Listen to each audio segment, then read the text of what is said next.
Start all. Okay, I think I have everything up.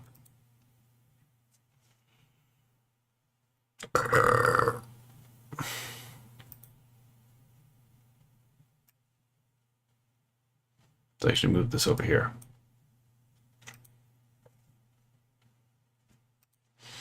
Alrighty then. Okay, let's go to the channel. Make sure that that's on mute. Okay, so my Twitch is up. Okay, Kick is functioning as well.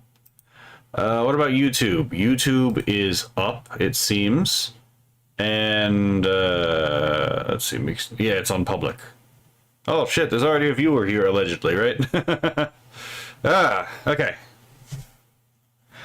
Oh, there goes my wrists. Alright, let's minimize this. Okay, now I have a view of chat.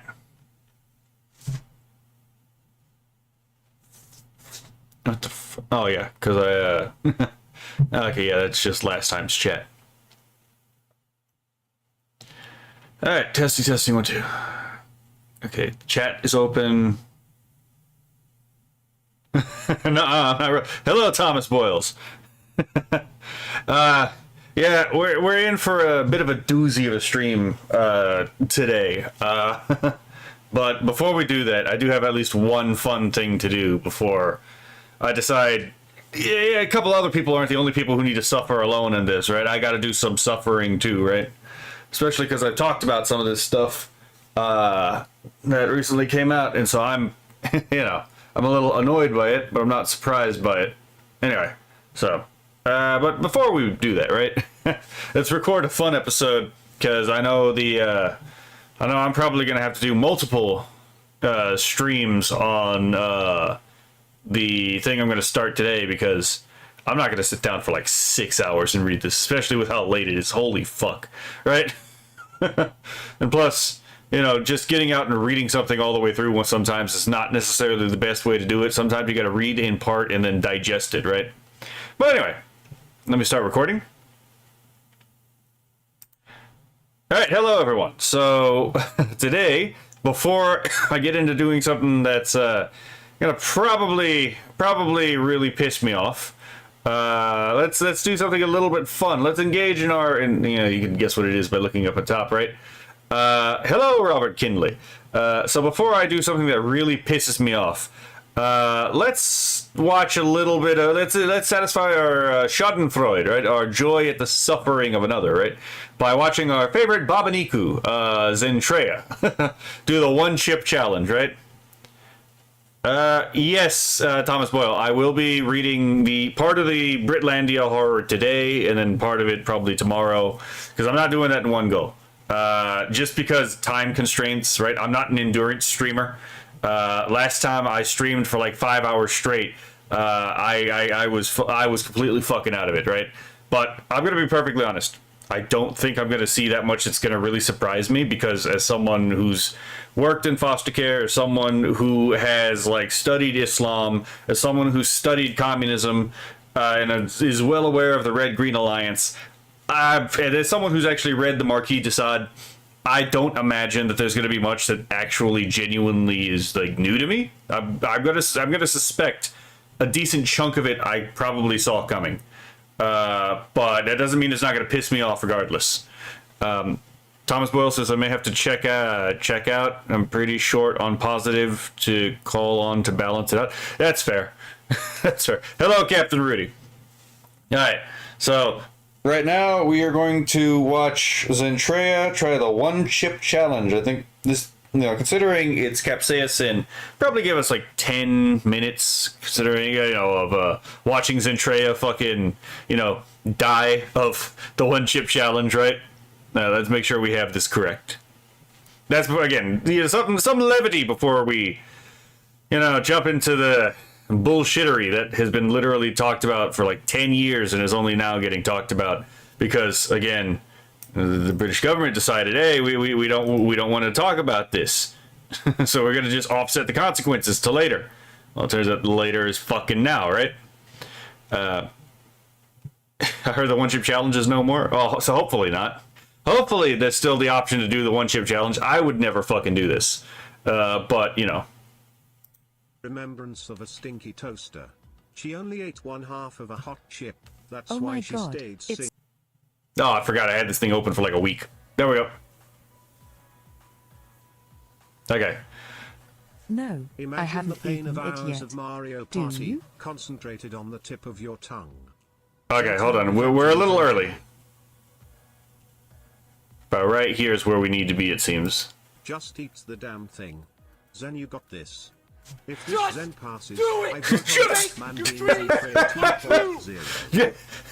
Bit of a double entente here, right? Have ice cream on standby because milk won't quite cut it. I wish you the best luck. You got it, Zen. We believe in you. Do you ever think of Eternity Toaster? You should, since for you it seems to be hot and terrible. Oh yeah, no, I'm aware. I've heard about it too, right? About how this isn't the first time they pulled that stuff off with bricks and minifigs. If you want to, we'll respect your yeah, this kind of behavior doesn't exactly come out of the blue, right? I did hear about previous cases as well, Rudy. Like as soon as I heard that, I was like, well, so this is a pattern of conduct, eh? It be as it be, eh? MGS Bricks has a video on it. I'll check it out. Probably not today, because after this I'm gonna torture myself with reading things that people have been literally warning about for like 10 years, if not significantly longer than that. But you know, Foxu, Leaf, and you know, Asmongold and Tactical Templar can't be the only ones suffering through reading this. decision. Yes, I've done a Zen lot of touched stupid that shit grass. in my life. Godspeed, Zen. Enjoyed the ride. But in all I've done seriousness, things I make can't sure say you on have some stream. iced milk on hand. Chewing on the ice really helps. So this Don't is touch nothing. your The eyes bricks and and stay minifigs calm, Gestapo. little Hello, punks. Captain Terror. The Bottoms up, Hispanic police are motherfuckers. Here we go. They want your Hispanic card. Yeah, that's the thing about capsaicin. It doesn't kick in immediately. Honestly, Zen, It takes a you're moment, exaggerating. and then it lingers. Hold on, wait for it. If the toaster eats the chip, she'll All probably be right, able to here work I out think the is when it happens. No, never mind. I might have been off a little bit. Starting to notice something. Oh, there it is. The face of my fucking royally messed up. Oh my god.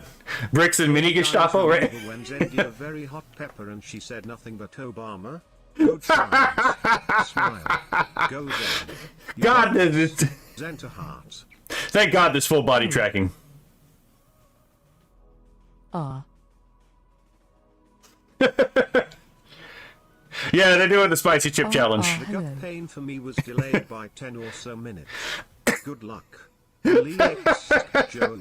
The face tracking is just like capturing this person die of pain, right? oh my god. Yeah, he literally ate like one of the highest density capsaicin like items on Earth. What the fuck did you think was gonna happen? Did it. Oh no. Bring the toaster in 3, 2, 1. I'll tell you about the bricks and not bricks and minifigs. Damn it! Wow. Damn it, Rudy, you got me. Bring fire Anyway, again like with your dragon model. the thing they don't say about the one chip challenge The real one cap. is that has to come out, right? It doesn't just hurt when it Yeah. goes in. Oh. It hurts while it's in for most people because it fucking upsets your intestines, The torment. and then it hurts coming out. Oh my god. You're why? a real one, Zen. So this is not Round, just round. the burning of the tongue. This is a decent chunk of pain. Now, personally, I think capsaicin is overrated, but you know. One chip for a while from hospitalizations. The pain is temporary, the content is forever. Glad you did it, Zen. You're a brave Oh. toaster. Now remember, Um. I don't recommend you destroying the toilet. Stay calm, breath, and chew on ice. Bodied, folded, and rolled. Yep. Puke up the milk and Are you fucking Do god? not choke. I once did this after I'd already Oh, downed sir. a bottle of tequila. It took well over a month for my gut to recover. Have fun with that. Oh fucking Pepe fuck. La. I think she's I'm getting a. crying. Yeah, I think Oh my god. I think she's getting a pain high from the capsaicin. Zen, how do you feel about Brian's voice being the No. last thing you ever Oh. hear? You can get through Oh, this. God. We believe. Oh. Buckle up, Zenter together. Buttercup. It's gonna be Oh a my good, God. good, 10 to 15 minutes of Oh pain. my Now God. chat. I fell into a burning ring of She's fire. seeing God already. Hang in there, Zen. We believe in you. Oh my nose. Oh god. Gabriel says, I fell into a burning ring of fire. I went down, down, down, and the flames went higher. And it burned, burns. The ring of fire. The ring of... Yeah, fair enough, right? It's a good song for this. Look at Oh little my Gecko fucking Jr. God. Gonna cry? Good The job, fuck did you Zen. think was gonna happen, It may you not feel dumbass? like it, Oh. but you'll survive. Sorry you tell you, but it will get worse before it gets better. Yep. Brian was the voice of God all along. Cheer 100. I hate that sound effect with a passion. pain. You can do it, Zen. Zenter Prej, Zenter together, Zenter heart. Yeah, that's the thing that I'll tell you. It's gonna take, like, again, 10, 15 minutes for the fucking burning to stop, because capsaicin doesn't just go away, it lingers. When I said I like it hot, this is not what I had in mind. Oh, still Fair hot. enough, Captain Rudy. You got it, Zen. Fight through it, Zenter together, Zenter heart.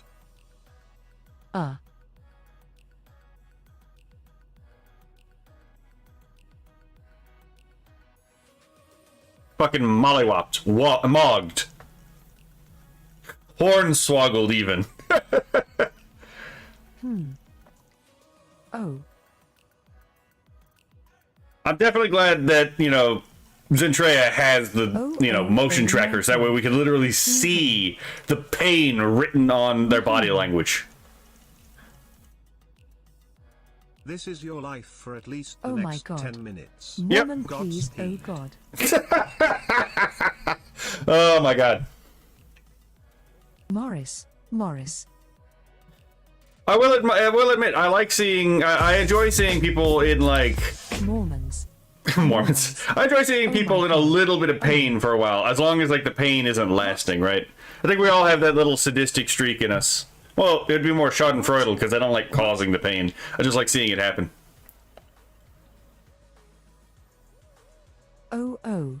Why are you still buying?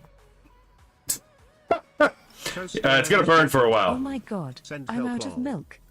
Yep. No one ever suspects the Mormon Inquisition.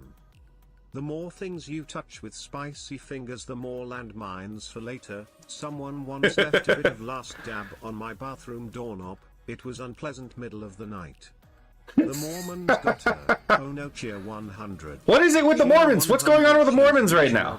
First they were involved with bricks and minifigs, and now they're involved with this? Truly, the Mormon Mafia is far more widespread than I expected.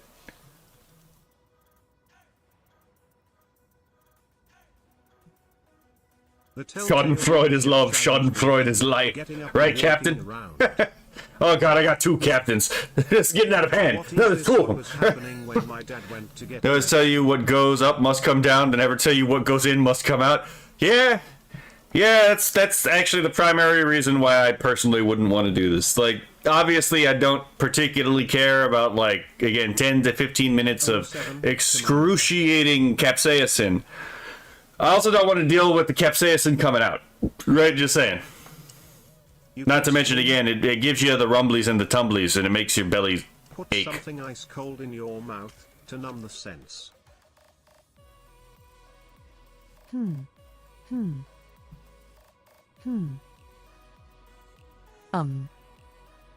want to see someone do a one-chip challenge one day and just tell them, like, drink the soda. Drink a soda, it's going to help you. Because it's not going to help, but it would be funny. They say, oh, Captain, my Captain, right? I'm sure you can feel it as it makes its way through your digestive tract. Oh, yeah, no, you can. Yeah, that's been a complaint that some people have had about, not that you should have needed this, right? If you eat something that's too spicy, you can feel it in your intestinal tract. Macaroni and cheese. Honey or sugar also helps, Zen. Tell them to drink Tabasco sauce. Okay, that's funny. Zen. You know it's true. You'll never forget this day. That feeling when you think it's going away and it comes back with force. Yep. Nothing beats that. Zen, if you need to throw up, then don't fight it. Cold actually makes it worse. I've found swishing honey like mouthwash helps, cheer 100. Wait, would that Just work? A few more minutes. You have got this. I've never heard of like Cheer 100 using honey is slowly to going away the dim pain capsaicin. of We are here for you, Zen. Adding soda might actually be dangerous. Yeah, I would imagine someone would choke, to be perfectly honest. Have you heard of Ed's Special Reserve? I have not. Go eat What is Ed's Special Let's Reserve? Make it better. Go find a mint or mint flavored food.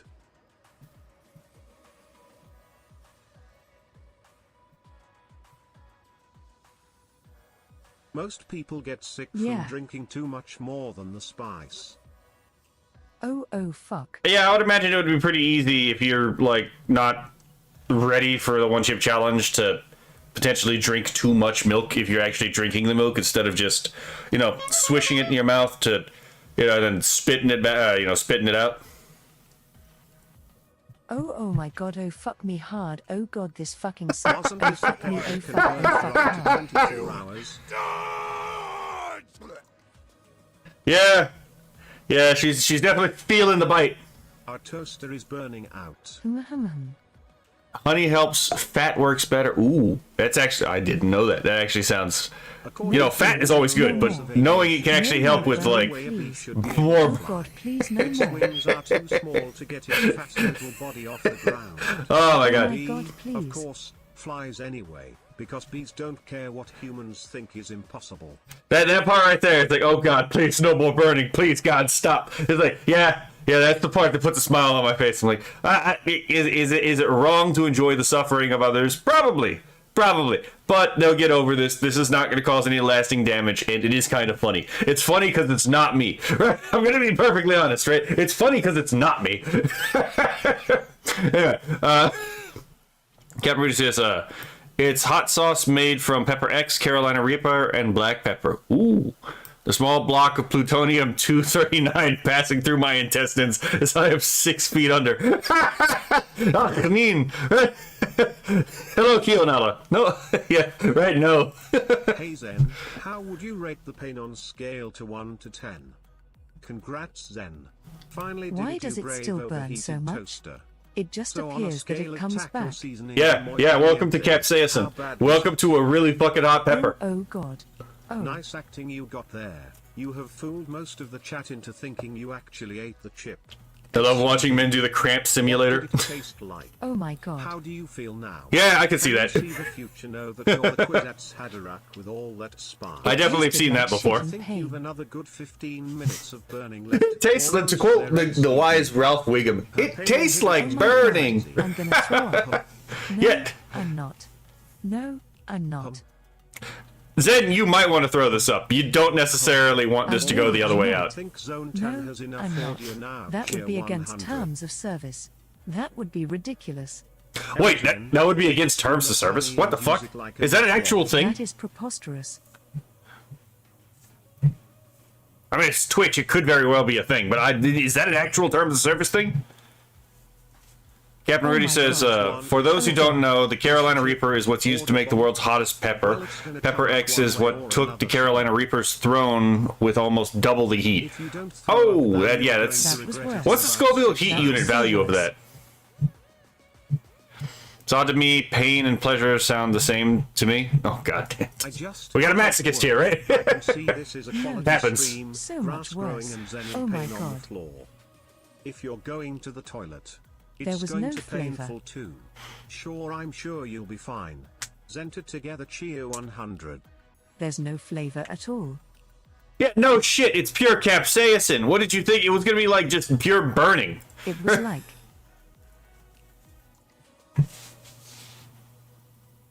2 seconds of nothing.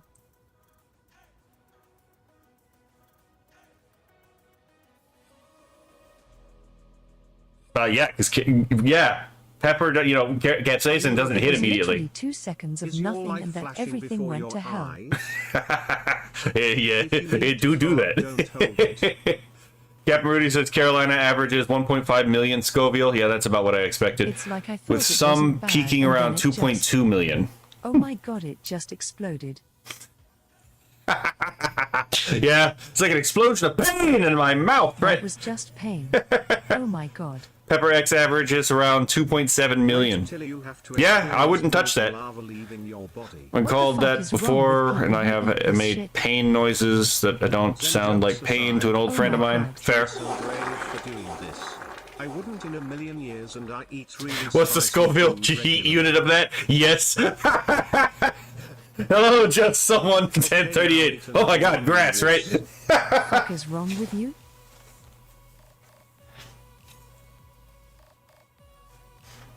I did it with you, Dude, then my I eyes barely hurt. took like a good tiny portion of that thing off. Yep. Ah.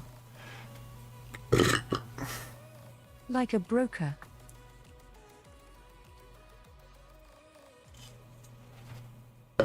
I broke like 1/4 a piece of it off, dude, Better and that or was worse already than way bomb? too much. Yeah, it didn't really matter the size of the chip. It was the density There's of no way. capsaicin that was the problem. Fuck that. Oh my god. I'm not eating the rest of you. Fuck you. Yeah, You no can shit, eat it right? Yourself. Hand in your Hispanic card. Handed your Hispanic card. Fuck that. If you want me to eat it, you can eat yourself, man. Here you go. Cheer 100, and that's Here's about my 5 fucking years off card. your life. It's funny that everyone's like, yes, you can't eat the spicy thing, therefore you gotta hand in your Hispanic card. I was like, motherfucker, most Hispanics would probably fail this test. Let's be perfectly honest. This thing is by design hotter than any natural pepper you're gonna find, right? Cause you just survived to deal with the devil. I at this don't want it point. now. Like Captain Rudy says, so yeah, one chip challenge where you dip the chip in Ed's Special Reserve before eating it. That's okay, yeah.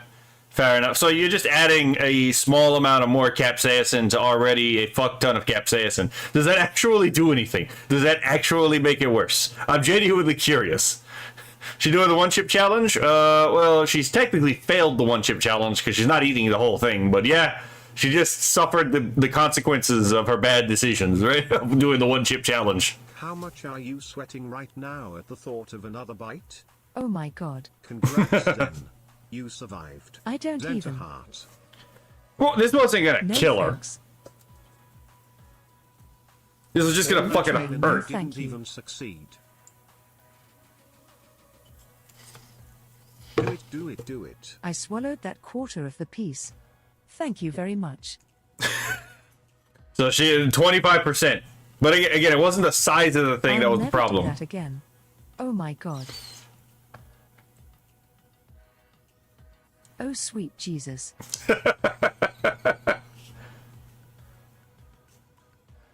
Oh, that was so painful, dude. My question is, did she cry? That's my main question, right? A lot of people, I'm pretty sure, cry doing this just because of like how much of a difference it is between what they're probably used to versus this fucking I'm chip. not finishing that. You can eat it yourself. Fuck that. Adding a wet cap source to dry cap source can make it worse. Okay, just making sure. I had to ask. That I can learn. Yeah, that's Take fine. your time.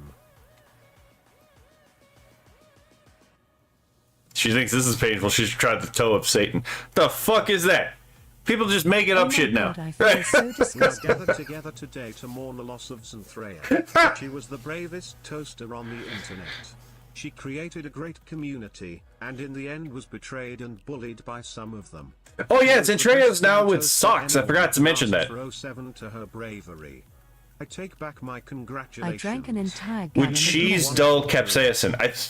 That's a good question. Congrats, Zen, on passing phase I think 1. it would. Phase 2 Yeah, will begin in fuck 6 hours. Yeah, I think cheese probably would dull capsaicin, right? Because like fat and milk will. You're switching between fucking sweet Jesus cake. And like, you know, you I'm make not doing that you again.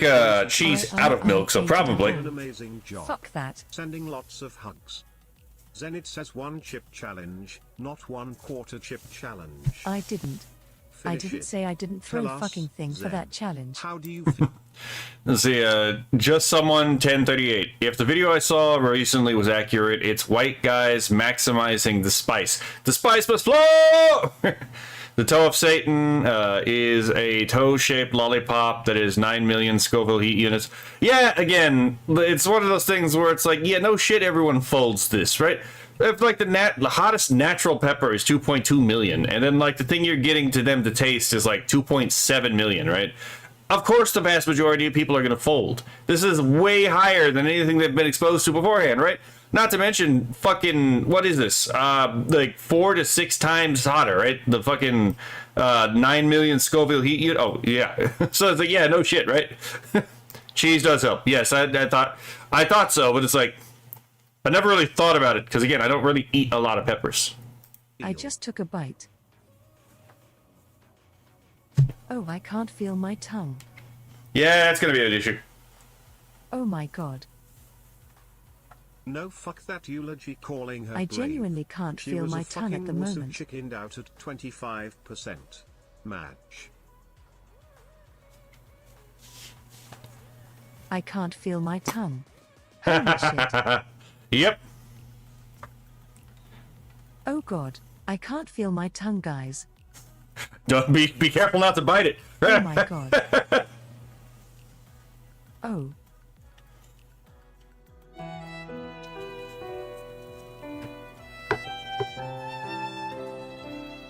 I can't feel my tongue.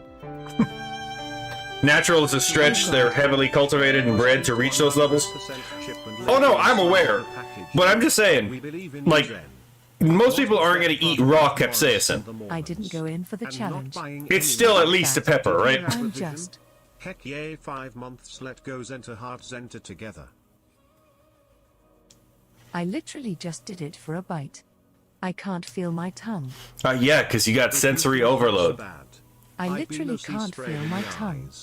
Look, man, as far as I'm concerned, like if you have to pick between two extremes, like the extreme of don't eat capsaicin at all, or like, well, I mean, not at all, like in moderation. So I guess like between moderation and extreme, right? Like between like, yeah, you can eat a little bit of capsaicin, you don't really mind jalapenos or habaneros, right? But you don't really need it. Versus like the Indian maxing of like, oh yes, I can't taste anything less spicy than a ghost pepper, right? It's like, the fuck are we on about, right? Like all these people who worship spice, for the most part, it's like, yes, it's not at the maximum pain tolerance. It's like that undisciplined swine just because you can eat the fucking. This is like, again, the issue of culinary discipline, right? The inability to eat something that's not hyper spiced. Oh my god, sorry. I had a conversation about like the virtue ethics in food like a little while ago. It feels like if the devil shinned your face, Oh my god. and then took a whiz on your face on it. Okay, that's This is pretty how funny. cybernetic body replacement begins. Just another thing to add to things. Zen has only finished 20% of Feels Bad Man. You think it's bad now? Wait. Hello, wait, hold on. I did a Google search. Paki, the manufacturer of the official One Chip Challenge, ceased production and recalled the remaining inventory after a 14-year-old with a heart condition did the challenge and ended up Alt F4ing themselves via sudden cardiac arrest. If they knew they had a heart okay, I don't know if they knew they had a heart condition. Sometimes you don't know beforehand, right? But it's like, so they stopped production of this thing that people actually enjoyed because of a freak accident that was completely unforeseeable. Or, if it was foreseeable, would not have been on the company. Yeah, that sounds about right. Until you need to use the bathroom. Your suffering has only just begun. Yep. Zen to suffer. You are supposed to eat the whole chip and hold it for an hour. My, how you have fallen. Just sitting there and be like, what the fuck did I do? We talking about spicy food? Yes, for the moment. And then after this little thing, we're going to talk about something a lot less pleasant. Let's see. You were so focused on whether or not you could that you never bothered to think about whether or not you should. Jeff Goldblum addressed. You know what? You're right. Ken Nala says, Look at your tongue, and if it's swollen, go to a fucking hospital. No challenge is worth your health, for fuck's sake. he has a point. But I would give someone credit for just taking, like, It makes the quarter. sense that Zen never finishes games when she can't even finish one little chip. God damn Your it. suffering will be legendary, even in hell.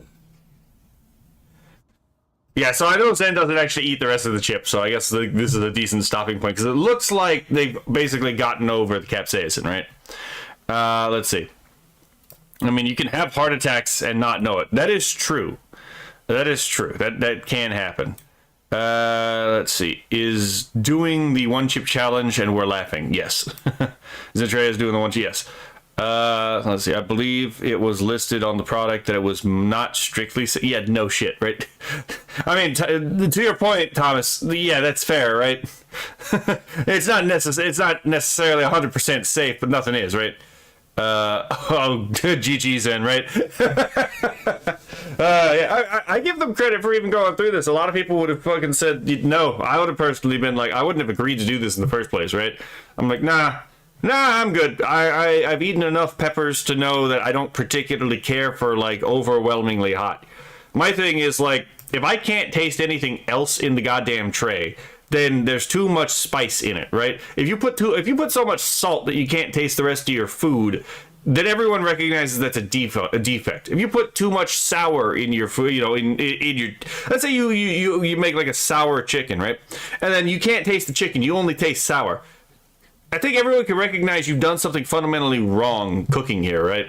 But then people will literally be like, ah, yes, I can't taste anything else but the capsaicin. Motherfucker, why didn't you just eat the goddamn pepper then? Right? Why did you eat the rest of this thing? What was the point of there being chicken in this thing? What was the point of there being fucking like anything else in here if you can't taste anything else? Ah. I don't think I'd be able to type if it were that bad. And if I did type, it wouldn't start with any letter than F. That, you know, that's entirely fair, right? Oh, she was cursing up a storm earlier, right? All right, so that will be it for the Zentrea tries the one chip challenge. There is actually a compilation, you know, a clip that was just it. I just wanted to do the actual full scene. But yeah, so I'll see you in the next video. Okay, so the recording is there. Okay, so now let's move on to the thing that I don't want to do, but I kind of have to do. Let's see. Hold on. Captain says Pakisi's production because even though they said it should be done by adults only, kids, teens still did it, and they decided it wasn't worth the risk. I mean, that's fair, but that's a parent problem. That's literally parents not being parents. The hottest I can go for capsaicin is hot Cheetos, but never liked never liked Takis for some reason. I've had Takis and I've had hot Cheetos. I don't think either of them are all that hot, to be perfectly honest. But at the same time, it's like I can see it. I have a family member who actually has a throat condition, which means it's an actual medical condition. They cannot handle spices. They can't handle too much salt, or actually even a little bit of salt. They can't handle sour. They can't handle spice. But it's not because, again, like, there's an actual physical reason why. I was like, I've never had food so bland in my life except for the frog legs I tried recently, which is, like, just as bland. I'm like, who the fuck is cooking this? Right? I'm like, whoa. That's anti-Nordic rhetoric. Salt has a flavor, right? Fair. Kids eat Tide Pods and tablespoons of cinnamon. Yeah. You don't have to do anything you got. Well, I know I don't have to. I'm just being rhetorical. But I do figure that since I've talked about the subject matter beforehand, just, you know, it came out to light recently, I might as well get on the wagon and talk about it as well, even though I may be at risk of getting hit by another community guidelines strike because of some of the content in that thing. Because I got hit by the community guidelines strike for reporting on something similar beforehand. And if that's the case, I can make content out of the fact that I got community guidelines struck, which I don't want to, but if that's the case, I have a plan for that, right? So let's, and plus if this, you know, gets taken off of YouTube, it'll still be on Odyssey and Rumble, so what the fuck, right? Yes, I tried frog legs, and it was the blandest shit I've ever tried. I picked a bad spot to try frog legs, apparently. Like, but I could tell. It tasted like if you didn't do anything to chicken. Like, if you just cooked chicken, you didn't add any kind of spices to it, you just cooked it, right? Just with nothing added. That's basically what it tasted like. So I can see the vision.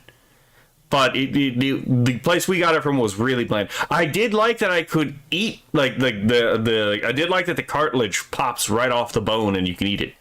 Let's see. Wasn't the parents' kids were doing it at school, with at least one school in Colorado publicly stating they were banning the chip? Yeah, fair enough. But again, parents should be supervising the kids. So yes, I get it. It's not the parents buying it, but the parents are also enabling this behavior by not actually cracking down on it, right? There is a genie that makes the herb Centrillo taste like soap. I know. I got to see that taste. It's I forgot what the chemical's name is. I think it's like PHP or something like that. I don't remember what the name of the chemical is. But yes, I got to see that tested when I was taking courses in biology, which I never got the degree in, by the way, because I figured I would get fired really quickly. When I was going to biology courses, we all had like a sheet of paper with that on it, and like it was completely it was completely just like not indicated on the paper, so you wouldn't know about it until like you tasted it. So like everyone tasted the like the regular paper. It was like, I mean, it just tastes like paper. There's nothing to comment on. And it tasted the whatever that was, strip, right? And then I didn't taste anything. So some people's faces just like crumple because you know, just, One poor sod fucking went like sprinting to the trash can and threw up. I was like, damn, you got two of those right? You didn't just have one of those jeans, you got two of them, eh? Oh my god. The subject of that song you made, yeah, basically. Yeah, that's what I got from aeons ago. Let's see. It's fair. My dad put the fear of God in me from a young age. I didn't even start cursing around my friends until I was like 13 or 14 because I was so afraid of getting in trouble. That's entirely fair, right? Boundaries are really important for kids. Just someone 1038 says, that reminds me of the Matrix explanation for why so many things taste like chicken. Fair. I believe the chemical in cilantro is called penicillin, and it cleans my mouth out after I swear in church. Mommy, no, please. Fair enough.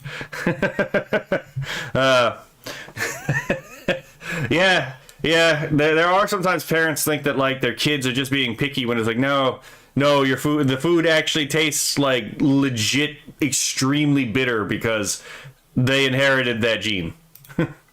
But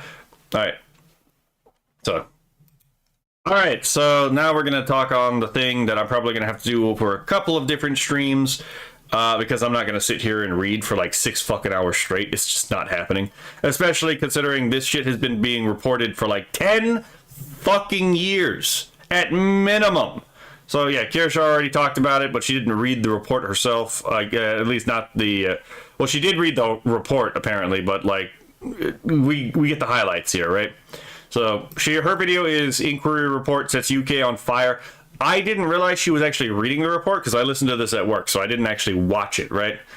Yeah, and that's one of the reasons. Yeah, I do know Asmongold read it, and that's one of the things. Again, you know, the more people actually read this, the more opportunity it has for someone to get out there, because someone who may not watch Asmongold might watch me. I've had that happen before, where people who don't like Asmongold end up watching me for some reason, right? Even though I'm not that different from Asmongold, to be perfectly honest. Leaflet already covered this in part with Jake Monroe. Let's see. Obviously, Asmongold, they covered this up for 70 years. I could buy the 70 years thing. I haven't gotten the chance to read the full thing myself. And then Tactical Templar also covered this. So, presumably, since other people have covered this fucking story, right? Other people have read the documents on stream. Presumably, I'm not going to get hit with a flag for reading the report. Because I know YouTube flagged a previous video of mine, gave me a warning, not a strike, but like a warning for, again, content that was discussing, child sexual exploitation. When I was discussing the pedophilic rulings of Ayatollah Khomeini, not Khomeini, two different people. But all I did was I found an Iranian man read the Iranian text and then translate it into English, and then I commented on, again, how this relates to some other stuff going on in Iran and how this actually relates to the life of Muhammad and some of the stuff that happened, including a specific daif. I don't remember if I did both of them or just the one. A daif hadith report where Muhammad was being very creepy about an infant. And the thing that was being talked about in the jurisprudential ruling, the fatwa of Ayatollah Khomeini, was about specifically, again, sexually abusing infants, right? I got fucking flagged for reporting how degenerate this person was, right? Hopefully, I don't get fucking flagged by YouTube for quote-unquote child safety when the fucking video was age restricted for, again, reporting on pedophiles being pedophiles, right? So, goddamn. Sorry. I'm still a little pissed about that, to be perfectly honest. YouTube said, "Oh yeah, follow Team YouTube so that we can DM you about." These motherfuckers never got back to me. So yeah. Kionel says, "You're more easy on the eyes." Fair enough. I might have to ditch if I get too murderously mad. Anger is the appropriate response, to be perfectly honest. But if you have to get off for your own like mental well-being, that's entirely fair. As long as you're not still part of the "I just want to grill," that's all that really matters, to be perfectly honest. Because here's the thing: as mad as you are about a lot of the stuff that's going on here, oh yeah, and Lotus Eaters talked about this a little bit, right? As much as well, fuck, what was I saying? As much as like you may be mad about this for the people who did this, right? Remember, if you're British, your own people sold you out, right? Your own government did this to you. They let these people in. They let them run amok. They did this to you, right? They were absolutely facilitating this. So your anger doesn't need to just be on the foreigner. It needs to, and I think a lot of people know this, it needs to be on every police officer who covered this up, every social worker who covered this up, every doctor who covered this up, every judge who let these people pass, right? And every politician. And I understand the Crown is not subject to prosecution under the British constitutional system. Maybe you should rethink that particular thing. Because if, even if it was just 10 years... I don't think King Charles has been king for 10 years. So, it's not just King Charles who let this happen. It looks like Queen Elizabeth let this happen. Because remember, the monarch isn't just a figurehead. The monarch has real powers in the British legislative, in the British government. They can, for example, refuse a prime minister appointment. Right? So again, when Keir Starmer was put in office, it was through assent of the king. What else is there? Oh yeah, if you have like a nationwide law, like across the United Kingdom, right? If you have a national law in the United Kingdom, guess who has to sign off on it and who can veto it? That's right, the monarch. The monarch has a number of really interesting legal powers. It's kind of interesting that they never fucking used them when all this was going on, because I guarantee you they knew more about this than a lot of the people reading this now. Okay, hold on, let me catch up with chat. Yeah, the Asmongold thing. So just shit we already knew. Yes, shit I already knew, right? Because I'd been following the Sikh Awareness Institute, who, by the way, was reporting on a lot of this shit 10 years ago, right? So and a large part of why they were reporting on this is because the British government was saying, oh yeah, it was Asian rape gang. They're like, hold on, we're Asian and we didn't do this, right?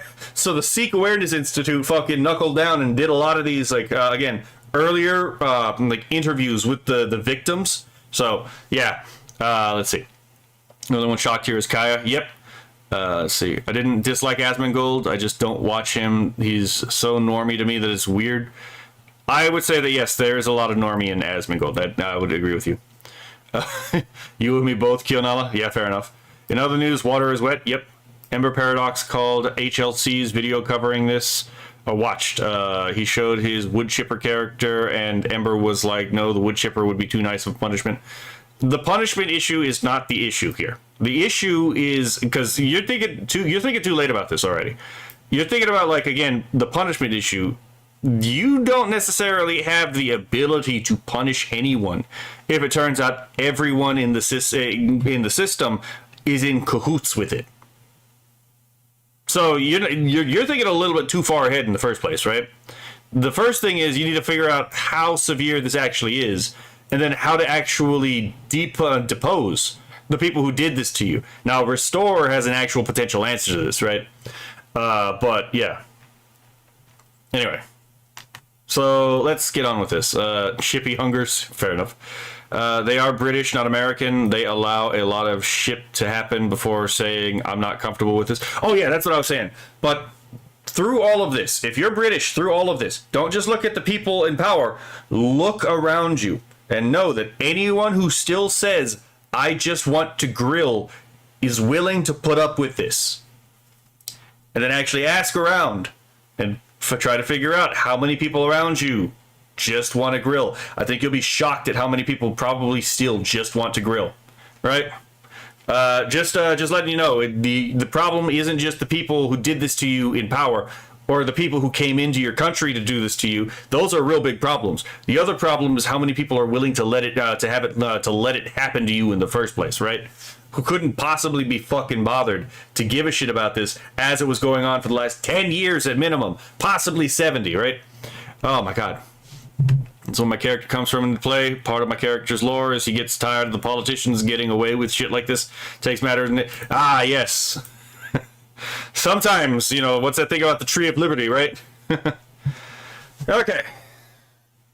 We put this off for a little while. I'm not going to read the whole thing today. I'm probably going to read this over several streams. That way I can do other things in the streams too, and I don't lose my own fucking mind from, again, this thing being around for a while and only just now getting the data that shows all of us were fucking right. Acknowledgements. Every witness who volunteered the testimony, whether survivor, parent, whistleblower, politician, or expert, showed courage that made this inquiry possible. Their contributions have ensured that the truth is now a matter of permanent public record. Rupert Lowe MP's energy and commitment to ensured that the rape gang inquiry took place. He has been unwavering in his devotion to make sure that this rotting stain in our country's history has remained firmly in the public eye. Good. Deep gratitude is extended to the entire inquiry team, led by Sani Woodhouse, Nat Enderby Shenton, Marlon West, Deborah Sudbury, and Julie Balan. We make fun of Indians for having bad names. Worked tirelessly to bring the evidence together and support every survivor who came forward. Okay, let's see. A special thank you to MPs Esther McVeigh, Nick Timothy, and Carla Lockhart for taking the time to sit down on the inquiry panel. Finally, some actual names, right? Dr. Mark Duray has been extremely generous in enriching the report that follows with his expert knowledge. We are also grateful that Charlie Downs, Joshua Fern, Harrison Pitt, and Graham Smith for their editorial oversight and counsel. Last but not least, we thank the untold thousands across Britain who made all of this possible by donating to ensure that this inquiry could take place. Absolutely based. Okay. Let's see. Forward. Britain doesn't have a racism problem. It has an immigration problem. Rupert Lowe. And this is kind of true and not true. But that's why my character is called the fed up guy. Fair enough. Okay, so Britain does have a racism problem, but it's not the British that are the racists that have the problem. It is the immigrants who come in and have a problem with racism, such as the many Pakistani and Bangladeshi immigrants who, being Muslim, oftentimes have racialist views, and, obviously misogynistic views about women, right? There's a reason why in the Quran, when you're talking about like cases for rape, the testimony of a woman is worth half that of a man, right? But anyway, there's also the issue of, again, you want to talk about a patriarchy, right? Look at fucking any Muslim country. But let's continue. Now, we'll probably add commentary as we go through this if I see anything that sparks my memory about Islam or any of these,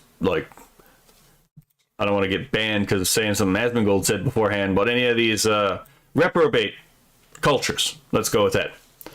As is the case with many decent, hardworking Britons, I was unaware of the sheer scale of evil that has been and continues to be portrayed by chiefly Pakistani Muslim men against vulnerable white women and girls in communities up and down our country, but a single court transcript from one such horrific case, amplified by Elon Musk early last year, set in motion long overdue national reckoning on the matter that inspired over 20,000 British patriots to help fund our rape gang inquiry. What follows is a comprehensive report of its findings. It is essential that all related court documents are securely preserved both for legal and historical reasons. Yes, and again, yes, Elon Musk did amplify this by actually like buying Twitter and, signal boosting this. But again, people have been reporting on this for like 10 years. Anyway, I might have actually still been in the military when this was like when I first heard about this. That was a while ago. But anyway, I am grateful to everyone on my team who has contributed to exposing this demonic chapter in Britain's history.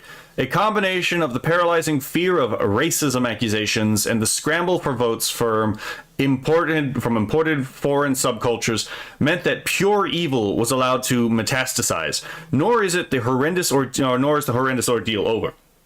The root cause was immigration, beginning with the British Nationality Act of 1948 and escalating under Tony Blair from 1997 onwards. Believing proud nations to be responsible for the mid-20th century destruction of Europe, our post-war leaders embraced diversity and multiculturalism as a supposedly civilized alternative. Yes, again, the Reds and the Greens, the Communists and the Muslims work together to destroy their mutual enemies. This report establishes beyond any doubt that this open society, which was never going to work, obsession has in fact enabled untold barbarism of its own. Oil and water do not mix and cultural differences going back centuries are the genesis of this problem. Yes, this is absolutely the case. This whole thing of the, again, rape of British girls is the humiliation of the kafir. Right? That is exactly what's going on here. The unbeliever is being punished for being an unbeliever. And the way they do this is they go after your daughters as a way of expressing domination over you by showing power over you, right? Because you couldn't protect your daughters. In fact, your own people enabled your daughters to be,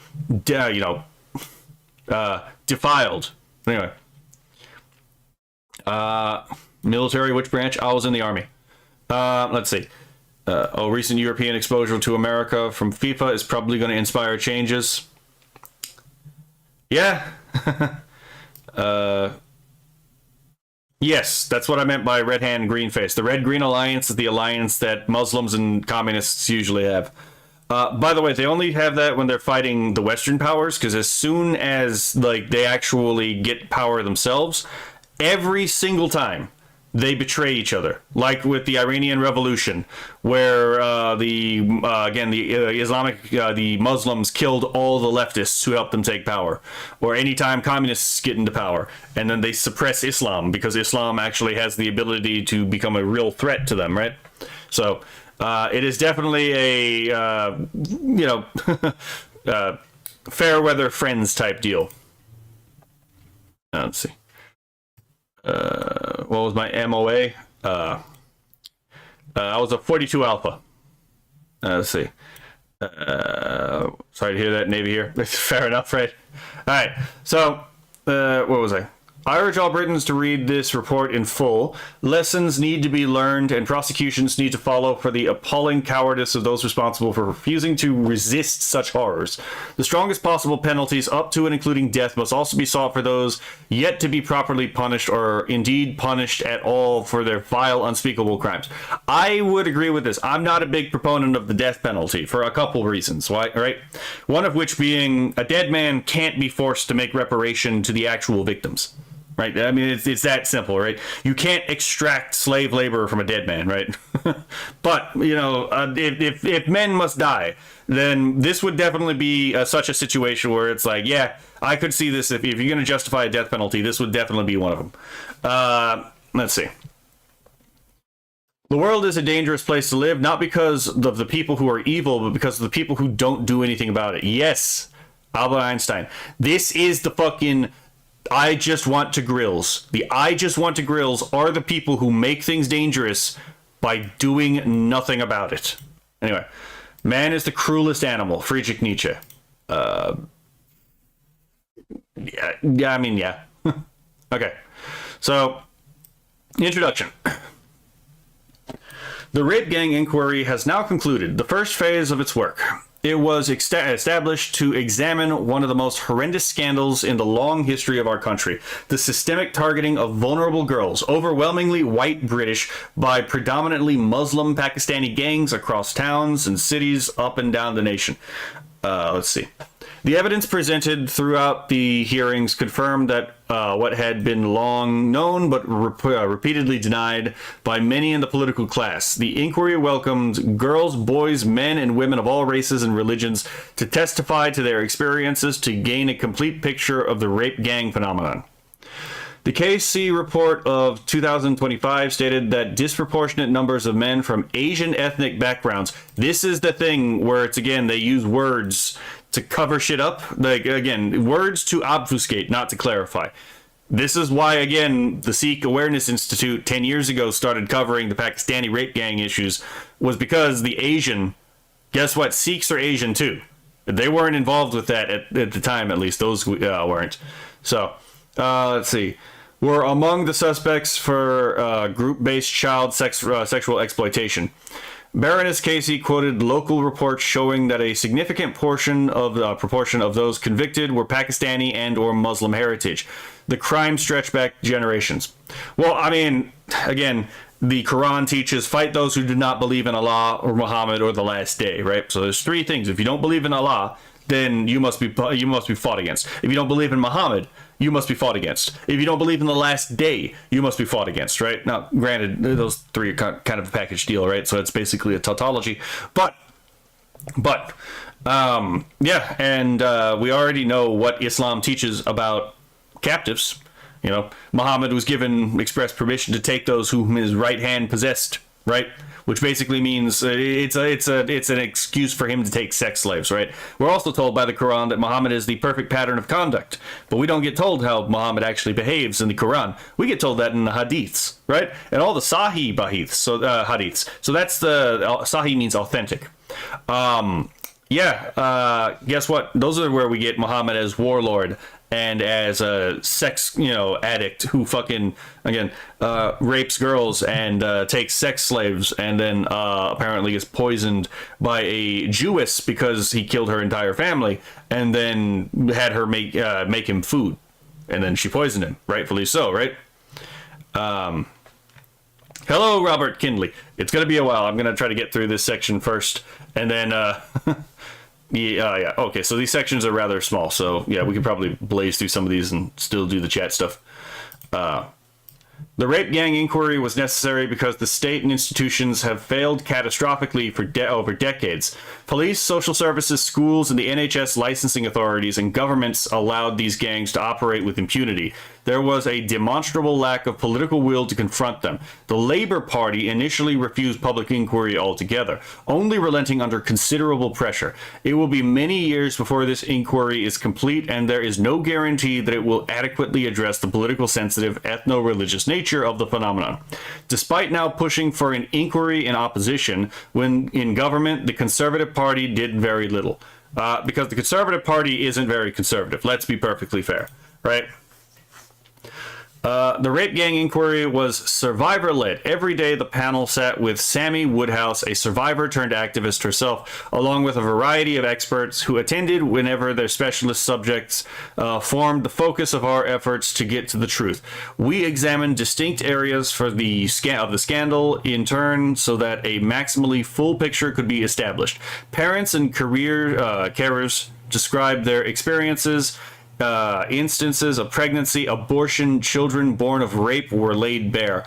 Whistleblowers who had previously been ignored gave evidence. Policing and justice failures were documented. Social care, NHS services, including sexual health and mental health, education, taxi licensing, demographic trends, cultural and social issues, and ideological obstructions to justice were all scrutinized without restriction. Nothing was off the table. Misguided political correctness and cultural sensitivities played no part in the proceedings. The promises made to every donor was honored in full. The truth was pursued and justice was our only objective.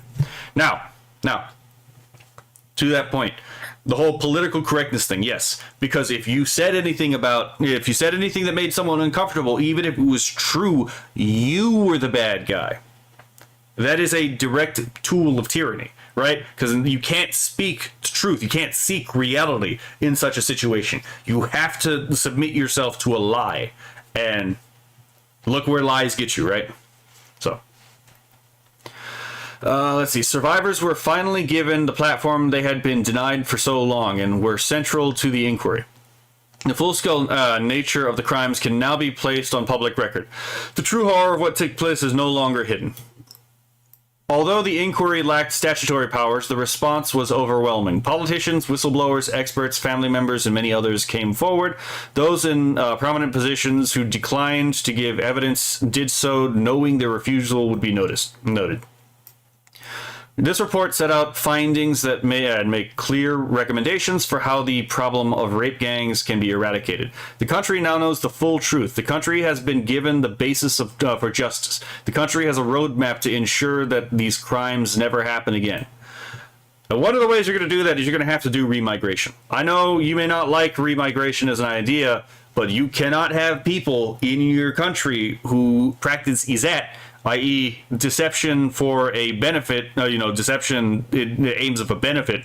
Let's be fair, all cultures did at one point, right? Some cultures, though, evolved away from that to a culture of honesty and integrity. And then you have, again, you can't exactly have a religious supremacist group, which is what, Islam is, because the Muslim is the best of creatures. And then Christians and Jews and polytheists, i.e., you want to guess what the majority of Britain is, are the, and I quote, worst of creatures, right?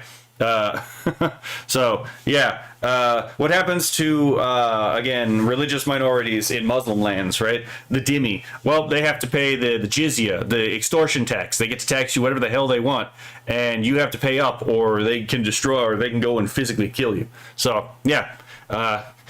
There's that. Okay, let's see. Let's get to the chat. The problem with Restore is that it leans heavily into white identitarian ideology, which can domino into ethnic cleansing and destroy republics by spiraling the country into a full race war, I think. I don't think Restore has this issue. Restore just points out that Britain is, in fact, an ethno-state. Scotland is the land of the Scots. It's in the name. England is the land of the Angles. It's in the name, right? Wales doesn't necessarily have it in the name, but Wales is the land of the Welsh. And Ireland, again, it's in the name, is the land of the Irish, right? It's not like the United States in any way, shape, or form. That is actual ethno-state, whereas the United States is a propositional nation. And it's not necessarily white identitarian either, because the whole thing is British, identity, which is distinct from white identitarianism. White identitarianism has the problem of, again, obliterating the distinctions between real different groups like Germans and British people. Let's see. I'm KF of the opinion we should provide the UK citizens with arms and then watch the UK government start doing its job suddenly. That would actually be pretty funny. It's all by design. The economic strain and the selling out of economic dynamics make the middle class impossible. Yes, you were correct. That's exactly the point. We, at least in the United States, have seen this before during Teddy Roosevelt's time as president. People call for the mass deportation of Chinese people because of a lack of jobs. Similarly, during the Civil War, poor whites feel they would lose working rights. Black people, you're not wrong in abstract, Robert, but there is a clear, unacceptable cultural element present in the UK. Let's see. Muslims can learn about these nuts. Well, I mean, they did mention that they didn't just ask girls, because it's not just girls. There are practices in countries like Afghanistan, such as bachabazi, where you have grown men molest young boys. That is a real thing that does happen. Lose working nights if black people were freed. We are seeing the same today. Economic strains combined with mass importation of cultures that hate and are incompatible with us. But to be honest, immigration is needed to compete with China. The immigration is also required, not racial hatred. It has nothing to do with race. It has everything to do with culture. I don't think any of these people actually care if you have a Christian Pakistani, to be perfectly honest. I genuinely don't think so, right? How many quote-unquote white nationalists had no problem with Nabil Qureshi? right? It has nothing to do, like, as much as people want to make it about race, it's not really about race. Let's see. Sikhs literally helped head this investigation, Robert. Yeah, exactly. That's kind of my point. 10 years ago, the Sikh Awareness Society was some of the first people to report on this. And that's how I knew about it so early, because I actually was interested in learning a little bit about Sikhism. And I was like, oh shit, okay, hold on. There's this group talking about it. Oh, what is this, right? Hello, Kura. You're coming into a bit of a heavy subject. Kionello says Christianity was pretty bad in the past, but it has long since calmed down. Islam needs to be defanged like Christian. No, Islam is a self-solving problem, but it's a problem that will solve itself over the next couple of decades. Islam is having a period of apostasy, secret apostasy within it, so it will eventually resolve itself. You cannot reform Islam, because anytime you're going to try to reform Islam, someone's just going to have to look back at the original texts and be like, wait, this peaceful version is not actually how it works. And then you're just going to go back to having Islam as it was practiced originally. I will not state my opinions lest I glow more than Chernobyl. My opinions are fairly modest, but they are the just opinions, right? Captain Rudy says, why don't the altar boys ever speak? Because they were taught not to talk with it. Damn it, Rudy. Okay, have you seen people talk about them, literally calling them animals? This is about race. What part is about race? Right? If someone says, like, Pakistan... Okay, so... Yes, people call people animals, but that's not always just a pure racial thing. People get called animals for acting like monsters. This is a thing that does happen. I'm not saying that there are no racists involved in this. That would be absolutely ludicrous. What I'm saying, though, is that the main driving focus of this is not racial. The main driving focus of this is the observation that there is a religious group, which, yes, does have a racial component to it, because, again, most Pakistanis are Muslim, but there is a religious component to this. There is a cultural component to this. It's coming from one particular group of people that are not necessarily acting in the way a civilized human being would act, right? That's why they get called animals. But it's not really a racial thing. There is a thing where sometimes you have to remember someone is oftentimes speaking through anger, so you have to disentangle the emotion to get to the intellectual content that they're actually trying to say. Because when you're angry, you don't explain yourself in the most coherent way. Okay, let's see. Executive summary. The rape gang inquiry examined the systematic targeting of vulnerable girls, overwhelmingly white British, predominantly Muslim Pakistani gangs across towns and cities across the United Kingdom. The evidence put to the inquiry confirms that this scandal constitutes one of the most horrendous failures in the history of the country. Organized networks of perpetrators built coordinated operations that transported victims between locations, supplied them with drugs, alcohol, recorded abuse for that distribution and blackmail, and pushed girls between multiple adult men. These crimes have been committed for decades, since the 1950s, by Pakistanis in particular, and have affected every region of our nation. And here's another thing. When people are talking about, like, again, when they're leaning on the whole race thing, there is very clearly a racial component to this, but it's not the British who started the racial component. It's, again, look at the vast majority of the victims of these rape gangs. They are white. Look at the vast majority of the perpetrators of these rape gangs. They are Pakistani. And if you actually look at the motivations of the Pakistani, it's because they are white Christian girls. That's why they're doing this. So there is this whole thing of a tit for tat thing as well that goes on, which I don't think is wise. But that being said, people are rarely going to act wisely when they're angry. And it's because they are rightly angry. But yes, there is a racial component to this. And it was started not by the Britons. It was actually started by the Pakistanis. I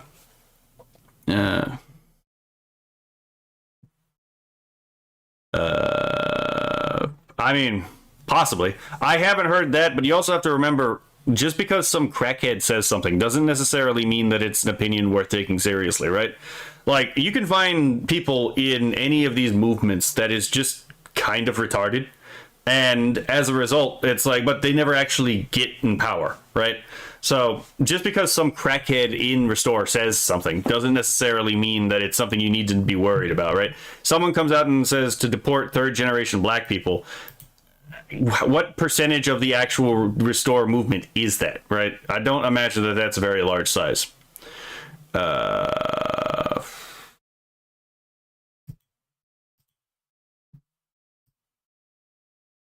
Okay.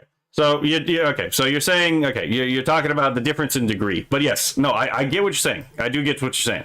But what I'm saying is that again, is this like an actual sizable opinion, or is this just a minority opinion that gets blown out of proportion because of the internet? This happens all the time, right?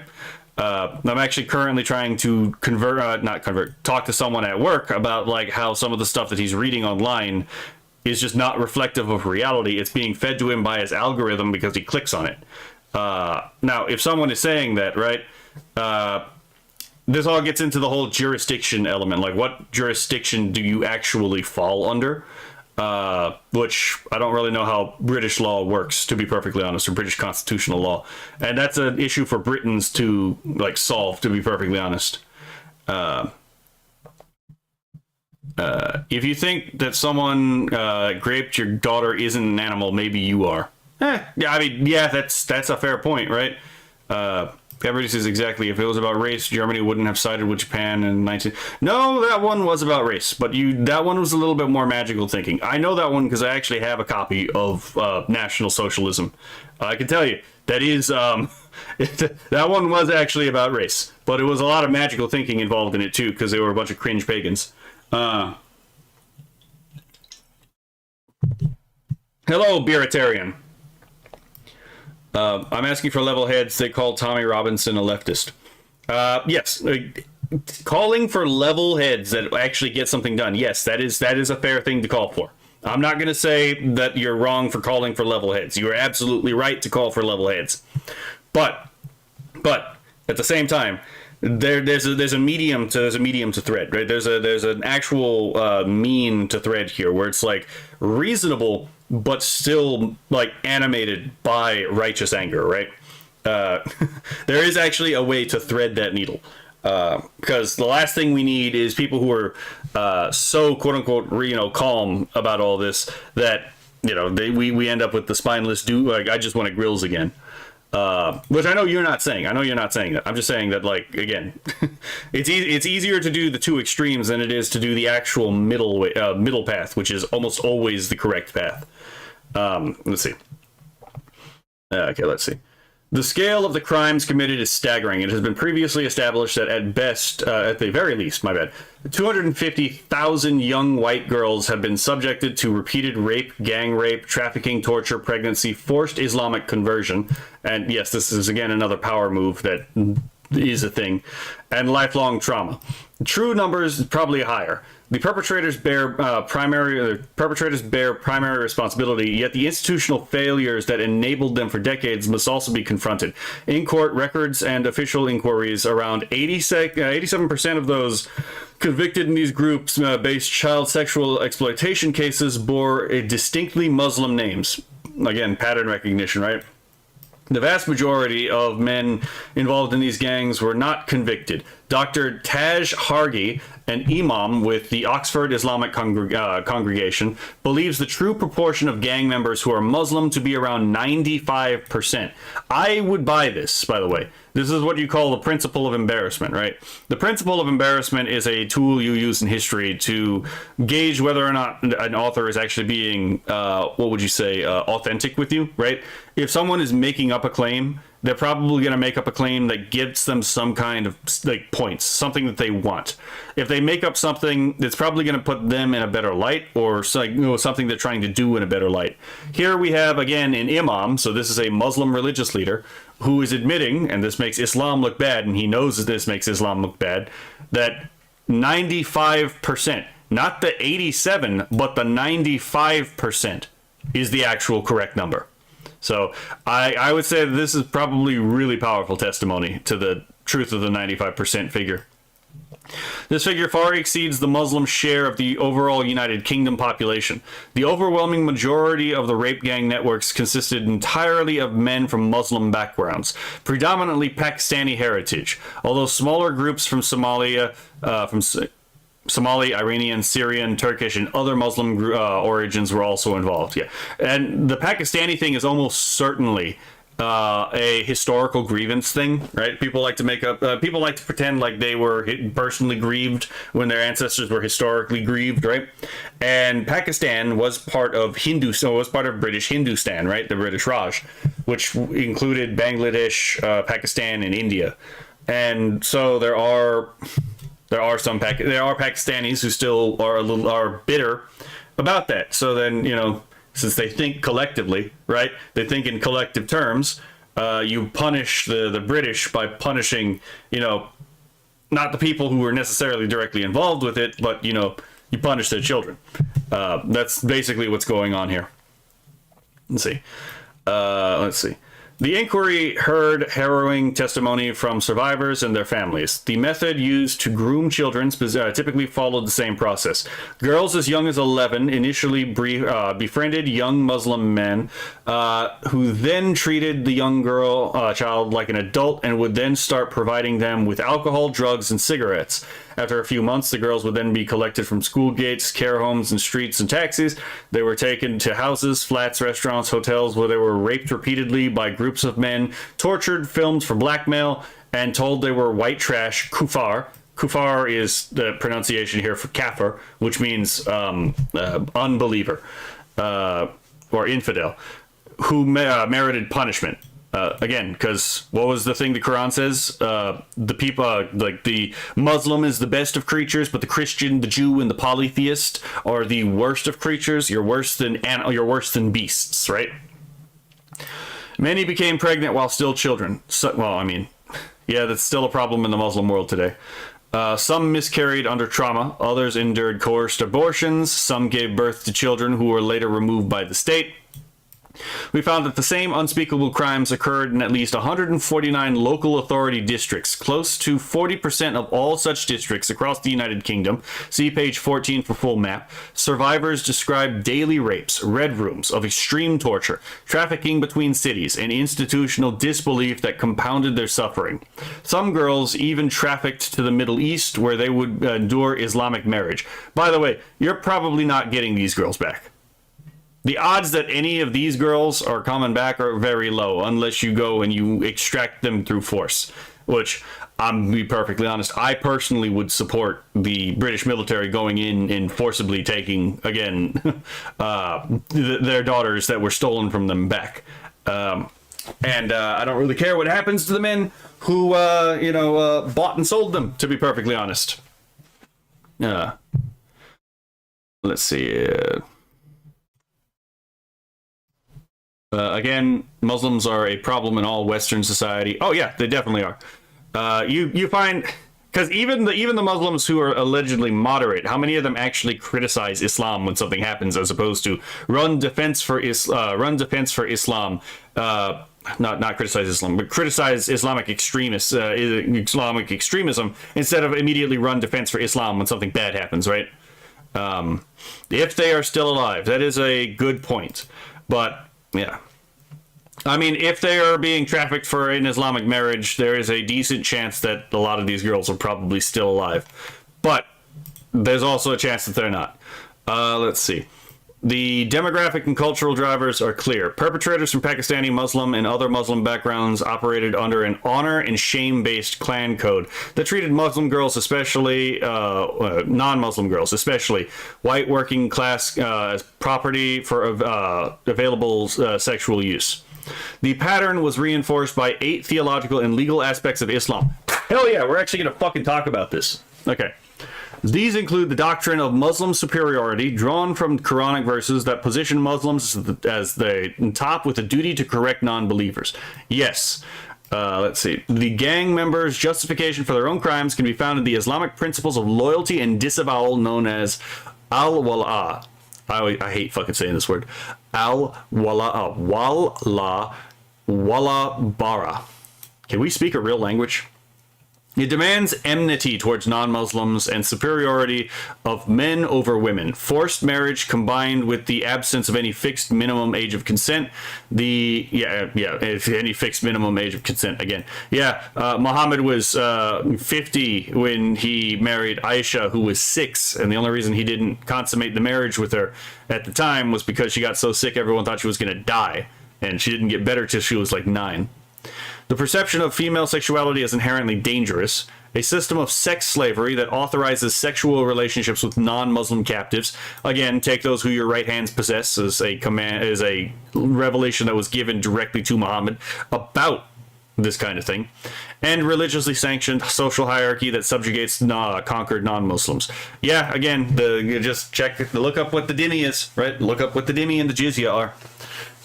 These elements filtered through clannish immigrant subcultures provided religious justification that enabled the systematic rape, even slaughter of white British girls. Were Britain functioning effectively, these girls would have received considerable state protection. However, every one of our institutions failed them, and they failed them by design. Catastrophically, police forces ignored repeated reports, criminalized victims instead of perpetrators, destroyed evidence, and allowed known rapists to walk free on bail. Social care services undermined protective parents, placed children in trafficking hubs inside children's homes, closed cases despite clear indicators of exploitation, and retaliated against whistleblowers. The NHS recorded genital injuries, multiple sexually transmitted infections in children as young as 13, pregnancies caused by rape, and suicide attempts, yet discharged victims back to their abusers without safeguarding, referrals, or trauma care. And no, the reason they do this is because if they actually confront this, then they have to confront that their position, their personal belief about oppressed and oppressor classes is completely undermined by this. Right? This completely undermines it. This is why they have the idea of, like, again, generational guilt, right? Is so that they can offload responsibility from the oppressor, from the allegedly oppressed class when they become oppressors themselves. Let's see. Schools observe older men collecting girls at the gates, heard disclosures of rape on school premises, and responded by excluding victims rather than protecting them. Taxi licensing authorities renewed permits for drivers who formed the logistical backbone of the networks and collapsed in the face of organized protests when basic safety measures were proposed. Let's see. Political failure lies at the heart of the scandal. Successive governments lacked the will to confront the ethnic and religious pattern. The Labour Party bears particular responsibility. It initially refused a public inquiry and only relented under pressure by ordering a process viewed with widespread skepticism.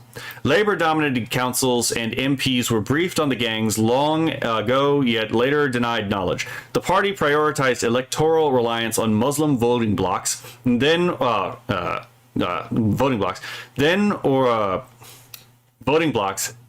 blocked or watered down inquiries, suppressed ethnicity data, and framed legitimate concerns as far-right agitation. When finally forced to act, the Labour government produced a national inquiry whose tightly drawn terms reference deliberately excluded systematic examination of the demographic, cultural, and religious drivers. The Conservative Party, while in government, continued with Labour's approach and failed to impose mandatory ethnicity recording or launched a full statutory inquiry, despite clear evidence from Rotherham and elsewhere. Scottish political parties have refused a dedicated inquiry and failed to record offender ethnicity, political correctness, fear of accusation of racism, and fear of losing electoral support from certain demographics has taken precedence over the protection of British children. Now, again, the whole thing about this doesn't surprise me because we see this with the Democratic Party in the United States. The idea of, again, some of these immigrants who shouldn't be allowed to vote are part of the voting bloc, right? You can use it to pad the voting bloc numbers. Let's see. Whistleblowers, parents, and supervisors who came forward show extraordinary courage, despite having been met in the past with disbelief and intimidation. That is the nudge unit. This is definitely the nudge unit. Also, yeah, sure, the gangs would also intimidate them too. But the nudge unit also is the British government coming and saying, oh yeah, by the way, you're going to be arrested, you're going to be tried, or if this goes to trial, you're going to get the case dropped if you don't, comply with our CRT standards. And yes, this is probably how the Nowak family got coerced into giving that peace talk. Was partly because of the nudge unit. The perpetrators operated with impunity because the state enabled them. The evidence now demands immediate and decisive action to eradicate the problem, deliver justice for the victims, and ensure these abhorrent crimes are eradicated from our shores.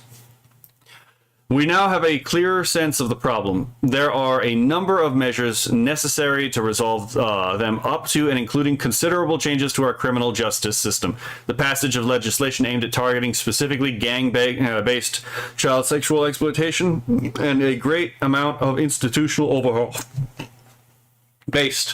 Overhaul the whole thing. The entire system must be burned down and then remade so that this can never happen again.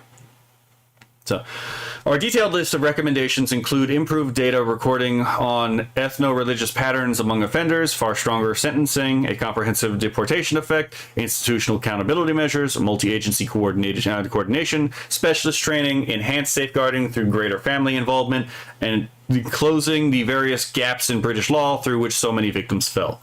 It's probably not even just gaps in the law, probably some of these people just refuse to enforce the law as well. Following the publication of this report, we intend to release the full witness testimonies, gather additional survivor accounts, identify those responsible in Parliament, and begin a civil and private legal actions to ensure maximum accountability. To be clear, they mentioned that the lower estimate was 250,000 girls were being raped and sexually abused. What was it? I think the upper estimate for the rape of Nanking was like, what, 80,000? I'll have to look that up. But this is not just one, this is multiple rapes of Nanking. Now granted, the rape of Nanking was over a very small time, right? Whereas this was going on for 10 years. But still, this is legitimately a war crime, right? There needs to be, people have been calling for a tribunal in the style of the Nuremberg trials, and I can't really blame them. I think that this actually would warrant that. Okay, let's catch up with the chat. I can't ignore y'all, but at the same time, I do have to get through this, right? Let's see. Robert, you may need to recall that a number of offenders have adopted the view that led to those actions despite having been being second or third generation. Race is not the primary driver. Sorry for the Bork syntax. Having spent such being. Let's see. Agreed, Thomas, but again, it's being made about race, and it was in the UK talked about to many people who are part of Restore, and it's less about Muslims and about all races and religions. I doubt that's true, but an Indian Hindi told me, I think you mean Hindu, once that Allah was the name of a Hindu goddess. Honestly, I've never given enough credit to look it up, but it's funny that it's not. What they're probably just being perennial, to be perfectly honest. Let's see. This is the willing dismantling of Western civilization. Yes, because, and here's the thing, this is an attempt at dismantling Western civilization. And the reason why is because the Marxist project is against Western civilization. And yes, progressivism is like cultural Marxism, right? The goal of cultural Marxism is still the goal of Marxism, to eventually deconstruct all of Western culture. Not just Western culture. The goal is to deconstruct all human culture, to restore back to year zero, where then they can begin rebuilding human culture again under their own image, right? Again, the communist and the Muslim only get along insofar as they have a common enemy. As soon as they don't have a common enemy, they turn on each other, and one of them will eventually win over the other. Sometimes it's the Muslim who wins, sometimes it's the communist who wins. The other side's not going to have a very good time either way. Let's see. Heading straight into a race war / ethnic cleansing territory, but again, I only talked to about 20 people, so I mean, that's entirely fair. I've talked to people on extremes in the United States too, but even then, it's like when you actually get these people to sit down and talk, sometimes the extreme is more rhetorical than it is like actually genuine. But sometimes the extreme is genuine, so. But yes, Muslims are a problem in all of Western society, and it won't get an argument from me. Let's see. From 20,000 to 60,000. Okay. But still, okay, so even if we use the high number, which is probably not true, right, which would be the 80,000, Philip gives the estimate of 20,000 to 60,000. And again, that's the rape of Nanking. That's when Japan went into Manchuria and just went completely fucking ape, completely chimped out on fucking Manchuria. Let's be fair, right? Yeah, this is multiple Manchurias. Granted, it's also multiple times the length of what happened in Manchuria, but still, this is multiple Manchurias. This is a legitimate war crime. Goal is to destroy all institutions and remake it into whatever shit they imagine they want. Yep. The difficulty with your race concern, Robert, many black people of Britain are Muslim and were part of these circles partaking in the abuse of Britain. To be fair, that is also a decent point. But again, 95% were the Pakistani, right? I'm not too familiar with black British culture. That would be an interesting thing for me to look up. But yes, there is a sad number of there is a sad, contingent of black Muslims, even though Muhammad was very clear that the devil had a raisin head and looked like an Ethiopian, right? Even though Muhammad had very low opinions of black people, there's still a large contingent of black people who somehow think that Islam is pro-black, when it's like, yeah, nah, you can tell this person's never actually read the hadith. It's true, maybe I'm looking at this with the U.S. lens, Thomas, good point. Yeah, I mean, to be fair, ultimately, this is the UK's problem. This isn't ours as Americans, right? I want the UK to be able to solve their problem without losing their soul. But at the same time, if they do nothing, they will definitely lose their soul, right? So that's why I'm like, I do think all of these people, of the 95% of this rape gang, not 95, I think 100% of the people involved in the rape gang, if they have a death penalty, I think that they should probably be sentenced to death. Because the thing is my thing that the whole. So here's my thing with the death penalty. The reason I don't really usually support the death penalty is because you're betting, first of all, on whether or not there is an afterlife, right? Maybe there is an afterlife. Maybe there's not. You're betting on it. And if it turns out that there is no afterlife and you kill someone, well, then their punishment was only as long as their sentence on Earth actually was, right? Because as soon as they die, they cease to exist. There's no punishment going on, right? They don't get to suffer. They literally don't suffer anything that they would have suffered if they would have lived, right? Because, and that's one big problem with it, is that the death penalty is a literal soft on crime policy. And that's one of the reasons I don't particularly care for it. Another problem is that, and this is more of a problem with the justice system in general, is that if you kill a man, you can't force him to make reparation to the people that they've actually wronged, right? At least in theory, if you had a prison system where, again, you could maybe put the prisoners to work and then you could siphon off what they make to the family, right? Then there's at least some benefit that could be there, right? Even though it's made off of, basically lifetime indentured servitude, which, I mean, for murder, I don't really think is a bad thing, right? Why shouldn't they have to suffer the rest of their lives making it up to the family, right? But no, people want to be emotional and be like, I'd rather them be let off the hook and just killed instead of, actually work off the debt, right? But anyway, that's just me. I do think that this is a large part of the thing, though. It's if there is a justification for a death penalty, this is the justification, zone. All right, let's see. Rape gangs have exploited children systematically across every region of the United Kingdom for decades. The independent chair of the Center for Excellence and the independent chair of the Center for Excellence for Children's Care and Protection, Alexis J., has identified the 1970s as the decade when immigrant rape gangs first began tormenting the girls of Britain. However, the British newspaper archive reveals that the first recorded case specifically Pakistani rape gangs dates back to 1955, when 4 Bradford Pakistanis were charged with raping a 15-year-old girl from Middlesbrough. This was soon after former colonial subjects from the subcontinent, as much as the Caribbean, became eligible to enter the United Kingdom in non-trivial numbers under the British Nationality Act of 1948. What began as a singular small-scale instance became systemic and industrial over time. Yeah, part of this is the refusing to integrate into or respect the culture that you're going into, right? This is one of the reasons why Japan is currently... Japan hopefully doesn't have to learn the hard way, but they are going to learn the hard way if they go down this route. Where it's you need to be able to fucking expel these people from your borders. because also prevent them from making ethnic enclaves, because if they make ethnic enclaves, then basically they don't have to they don't have to adapt to the culture. They can just bring their culture there, and if it's sufficiently different than yours, which isn't necessarily that much required, then that can lead to some pretty bad things. These horrific crimes have only escalated in recent decades, especially following Tony Blair's 1997 victory and the start of orchestrated mass immigration. With greater numbers came greater opportunities for abuse. Perpetrators built organized networks that transported victims between towns and cities and passed girls between multiple adult men. Again, you have to ask the question, why did they import so many men? Right? Why is it why was it orchestrated mass immigration? That is intentional, right? And I think we all know what the intention of orchestrating mass immigration is. It's already touched upon earlier in the video and in the article.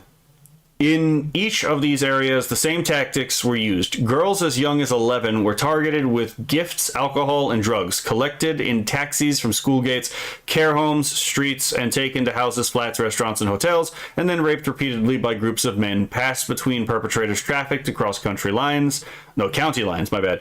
And in many cases, impregnated or forced into abortions. Most victims endured violence, were filmed for blackmail, or told they were white trash or kuffar, who deserve punishment. The authorities at every level, including police, social services, health services, schools, licensing bodies, and politicians, knew the patterns, possessed the intelligence, and still failed to protect the country's children. The evidence establishes that a national scandal of repeated rape, trafficking, torture, pregnancy, forced Islamic conversion, and lifelong trauma enabled by institutional denial, political calculation, and fear of accusation of racism took place over decades. Oh, by the way, I'm gonna remind you of something about this part right here. Forced Islamic conversion. What's the penalty for leaving Islam? I think we all know, I think the majority of us know this, but for anyone who may be literally completely unfamiliar with Islam, the penalty for leaving Islam is death. So, yeah. Just keep that in mind. The incidents of criminal activities listed in this report are drawn from court records, official and unofficial inquiries across the country, and witness testimony that provided to the inquiry. They confirm that this was never a series of isolated local failures. It was a coordinated nationwide pattern of organized child sexual exploitation that repeated in town after town, city after city, from the far north to the south coast. The same ethnic and religious profile of the perpetrator was documented throughout almost all the witnesses who contacted the inquiry. The scale of the rape gang phenomenon is endemic across the entirety of Britain. The 250,000 figure originates directly from a statement in the House of Lords by Lord Pearson Rannoch on the 14th of May 2019. Do the government accept that? That's a weird way to say that. Do the government accept that if we extrapolate nationally, the J report on Rotherham and other reports from Telford and Oxford, there appear to have been upwards of 250,000 young white girls raped in this country, very largely by Muslim men, usually several times a day for years. He added that, and I'm going to be really annoyed if I have to go and at work explain again by citing Islamic texts and then being told by someone who has never actually read the Quran or the Hadith, oh yeah, but is that really how that works? This has happened to me so many times. Anyway, he added that this number is probably an underestimate. Yeah, probably. This extrapolation now has greater support due to further data that has been collected derived from scaling the pattern documented in major inquiries. Rotherham J 2014 report. Rotherham J report 2014. At least 1,400 girls abused between 1997 and 2013, with some updated estimates exceeding this. Perpetrators were overwhelmingly Pakistani men. Telford Inquiry, 2022. More than 1,000 children, predominantly girls, over decades, again with the same perpetrator profile. National footprint. The grooming gang model has been confirmed in dozens of towns and cities. Our independent inquiry led by Rupert Lowe, MP, has heard evidence demonstrating coordinated operations extending to all corners of the country in at least 149 local authority districts. See page 14 for the full map. Oh, and by the way, remember, back in the day, when the Muslim gangs were being first talked about in the grooming gangs, right? Remember that the police were in on it. Remember that there were officers that were in on this shit. And there were some reports of officers actually participating in it as well. Although, to be fair, most of the officers participating in it were Pakistani as well. So, yeah, the through line seems to be very consistent. Okay. But I can't help but notice it's not Pakistani Christians doing it. Right? When the Rotherham-Telford scale is applied across the documented national distribution and multiplied by the extreme underreporting factor accepted by official reviews, the total reaches 250,000 threshold at a bare minimum. We are far from grasping the full extent of grooming gang criminality in modern Britain. It is reasonable to assume that since sexual abuse of all kinds tends to be underreported, this is also true of grooming gangs. The Independent has reported that almost 19,000 children were identified as sexual exploitation victims in England in 1 year alone, despite the reluctance of state actors to name or tackle the problem of the rape gangs. After decades of abuse, victims must number in the hundreds of thousands. The full scale is not yet known. The report is a little bit repetitive, but yeah. Let's see. Every major review has emphasized that that recorded statistics severely underestimate reality. So, Baroness Casey, National Audit on Group-Based Child Sexual Exploitation and Abuse, June 2025. The audit explicitly states that the scale, nature, and characteristic of group-based child sexual exploitation remains impossible to quantify precisely due to inconsistent data collection and historical suppression. Independent inquiry into child sexual abuse and multiple local inquiries 2022 to 2025, it is simply not possible to know the scale because ethnicity, group offending, and historical cases were routinely unrecorded or shelved to protect community cohesion. If you want to know why community cohesion appears in my song, this is why. This pops up a couple times, and this pops up a lot. Overleaf is the heat map that portrays the various locations in which the inquiry can be sure the rape gangs operated. It is likely the true extent is far worse. So, rape gangs operate/have operated in at least 149 local authority districts across the United Kingdom. Suspected versus confirmed. So, I'm gonna guess what I'm gonna guess is light red is the suspected, and then the dark red is confirmed. So, yeah. Let's see. The scale, tactics, the tactics, the perpetrator profile, the systemic inaction were almost always identical everywhere. Britain did not face dozens of separate scandals. It faced one national scandal that the state allowed to grow for decades. Now, I'm gonna say this. What are the odds? Unless there is some ideological reason, what are the odds that this would independently keep happening? Right? What are the odds that if it's gangs, not gang singular, but gangs plural, right? What are the odds that this would continue to consistently happen unless there was some kind of ideological motivation behind it? That ideological motivation is called Islam. Do you think that Pakistan, a religiously Muslim nation, is not aware that this is going on? I'm just saying. I'm just putting that out there, right? Let me catch back up with chat again. Okay, where the hell was I?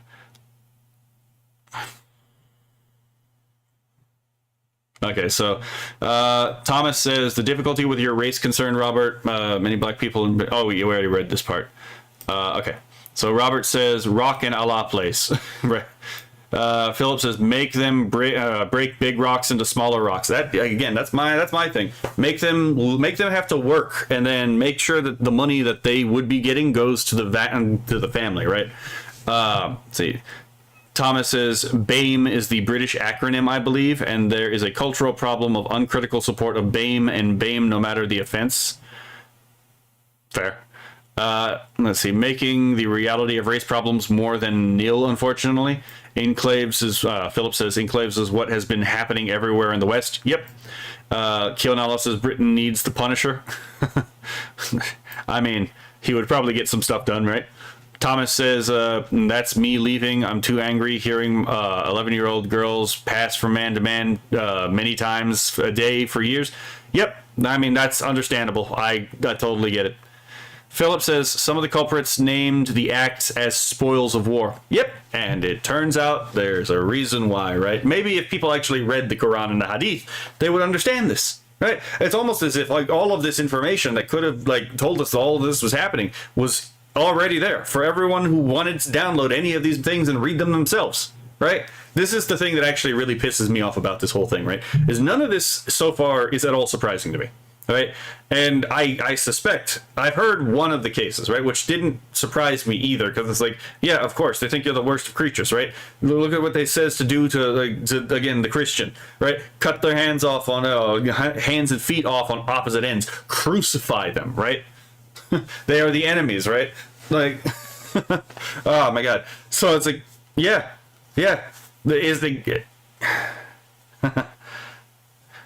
It's just so fucking tiresome. All of this was out. They just finally needed someone to put it all together. And people had already put a lot of this together, just not all of it together. And it's so fucking frustrating. But labor camps are unethical. Yeah, I mean, fair enough, Rudy, right? Yeah, some dickhead's gonna say that. Robert Kinley says, Enclaves, you mean beachheads to an invasion? Yep. Captain Rudy says, before the invention of the internet, general consensus was that stupidity was caused by lack of easily accessible information. Of course, right? Oh my god. Well, you're not entirely wrong. Sometimes it is caused by that, but when the information is just so overwhelming, there is a point where the human brain sometimes just shuts off. That is a thing that does happen, sadly, right? Okay, back to this thing. London stands exposed as the epicenter of institutional denial of the grooming gang scandal. While northern towns faced public inquiries after the truth emerged, the capital maintained a wall of silence for years. Mayor of London, Sadiq Khan, interesting British name, has repeatedly insisted there were no grooming gangs operating in the city. Interesting that this name would say this. As our inquiry heard from Susan... Actually, what is his religion? Interesting that he would say... I'm sorry, I have to fucking... I can't stand these people. Right? I can't stand the... I just want grills. And I can't stand the people who won't fucking read the... Anyway. As our inquiry heard from Susan Hall, leader of the Conservatives in London Assembly, the rape gang phenomenon is in fact endemic within the capital. No shit. After challenging Khan about the presence of such gangs in London, Hall was inundated with calls from women and girls purporting to be victims of their predation. Khan describes evidence from whistleblowers as malicious and potentially motivated. Yeah, where else have we fucking heard this? Remember when Vosh was on his whole thing about Muslims don't rape? Let's see. He told the London Assembly that the problem was far more complex than in other parts of the country and that young people were being exploited through county lines rather than organized group-based child sexual exploitation. These statements were made despite the Metropolitan Police holding reports of young girls being plied with alcohol and drugs, then raped by groups of men in hotels and other locations across the capital. A Daily Express investigation revealed that Khan had direct access to HM Inspectorate and Constabulary documents detailing exactly these patterns of offending. He read the files, yet continued to deny the existence of grooming gangs in public. The Shadow Home Secretary Chris Phillip MP has accused Khan of facilitating a cover-up, and other politicians stated that both the mayor and the Metropolitan Police had been denying grooming gangs in London. Campaigners, including whistleblower Maggie Oliver and Chris Wilde, described the Capitol as the last bastion of denial and warned that the scale of abuse there was more catastrophic than anywhere else in the country. Oh, it's interesting. The capital of the country would be the worst case for all this to happen, right? Oh, it's almost as if this is an act of conquest. God. It's also tiresome. The evidence. I remember back when I was in when I was back in the army, and I was pointing out to people, it's like, look, man, you're not going to win the global war on terror unless you're willing to actually fund money and to counter propaganda people. I don't care if they're Christian, if they're Jews. Well, I mean, not so much the Jews, because if it's Jews doing it, then they'll just lean on the whole Islamic anti-Semitism thing, and they'll just dismiss it, right? But I don't care if they're atheists. Just, you need to destroy Islam at the root, right? This will solve many more problems than people think, because Islam is the root of a lot of these problems. The evidence is now emerging that confirms their warnings. In October 2025, the Metropolitan Police announced a review of 9,000 child sexual exploitation cases. National Crime Agency launched Operation Beaconport to examine 1,000 more files nationwide. After initial assessments found human errors, missed lines of inquiry, and cases wrongly dropped. Yeah, again, remember the whole thing of like, oh yeah, what I said earlier? Yeah, I don't think these were all dropped because of like loopholes. I have a sneaking suspicion some of these were dropped when they shouldn't have been. But anyway, London forms a significant part of this backlog. A former Metropolitan Police detective has described industrial-scale child prostitution and grooming in the capital, with authorities aware but opting for inaction due to a mixture of incompetence, laziness, and corruption. To be fair, sometimes police corruption literally is just lazy fucks. In this case, it is not. Some of it may have been lazy. But in this case, it is not. People like take the religion where there's a historical trend in Islam, right? Anywhere Islam returns, takes root in, even if Christians had already stamped out child sexual exploitation, Islam brings it back as legal, right? Any place that Christians stamped out slavery and then the Muslims conquer it, they bring slavery back. Oh, it's almost as if this is an anti-human religion, right? There is no equality under the law in Islam. I needed that soda.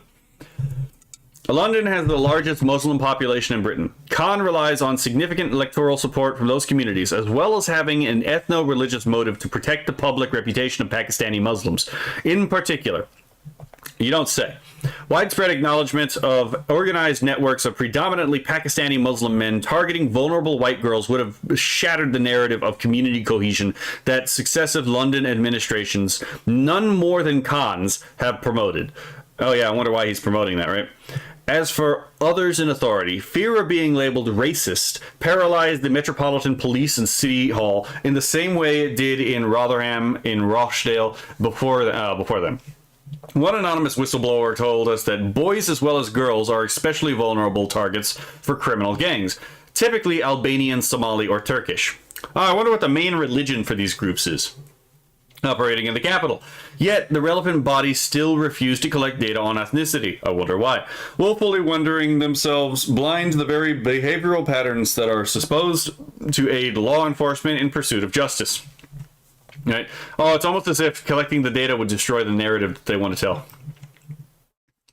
The Metropolitan Police reviewed the National Crime Agency operation, and the witness accounts pouring in prove that group-based child sexual exploitation has thrived in our capital city. I actually remember. Hold on. No. Yeah, for like after this, if we finish it, right? I don't think we will. But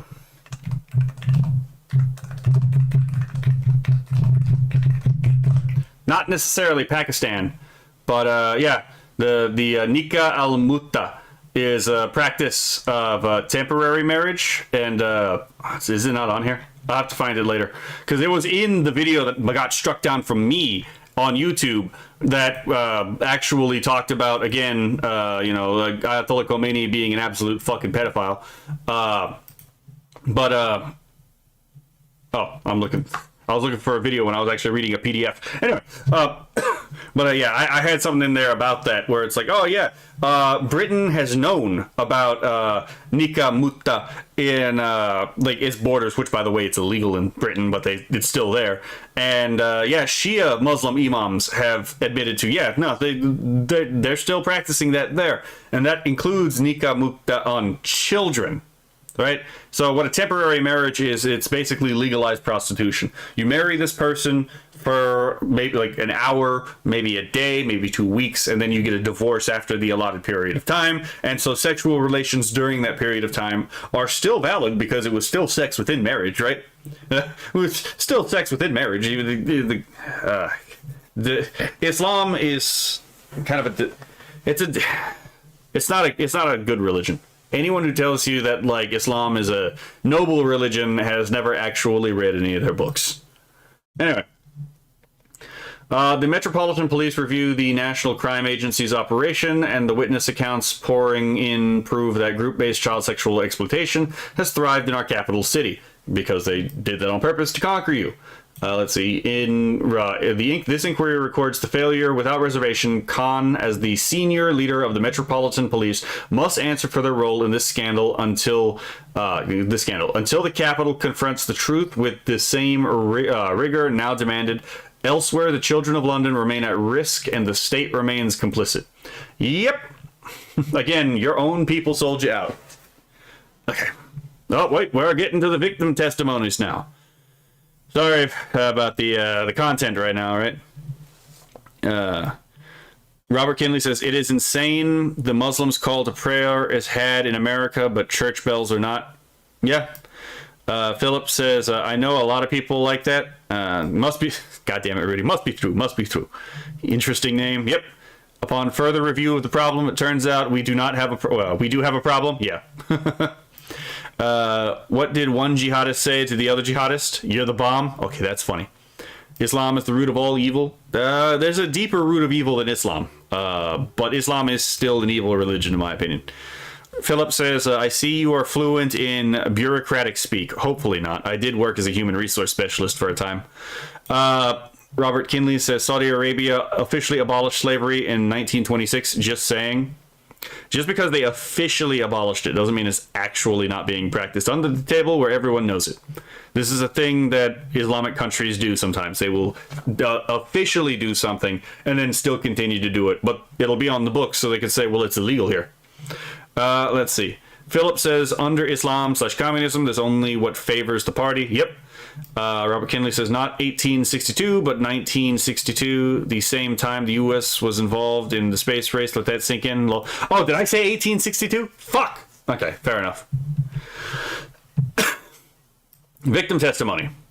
There are thousands of survivors who could have provided evidence to our inquiry team. Below is a summary of some of the testimony provided by our brave witnesses who spoke at the inquiry hearings. Some of the witnesses have to remain anonymous for their own safety. Yep, and that's why you see quotation marks around the name. This one I did hear about, so I'm already decently familiar with this. Let's see.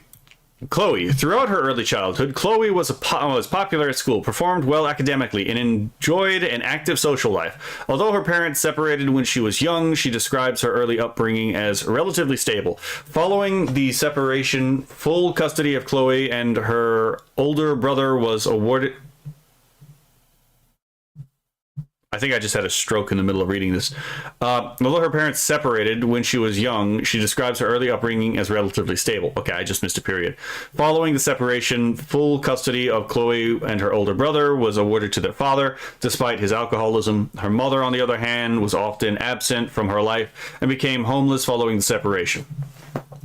Chloe recalls a generally secure and supportive home environment under the care of her father. However, following his sudden death just before her 10th birthday, she moved in with her mother and her mother's new husband, a man she describes as a pedophile.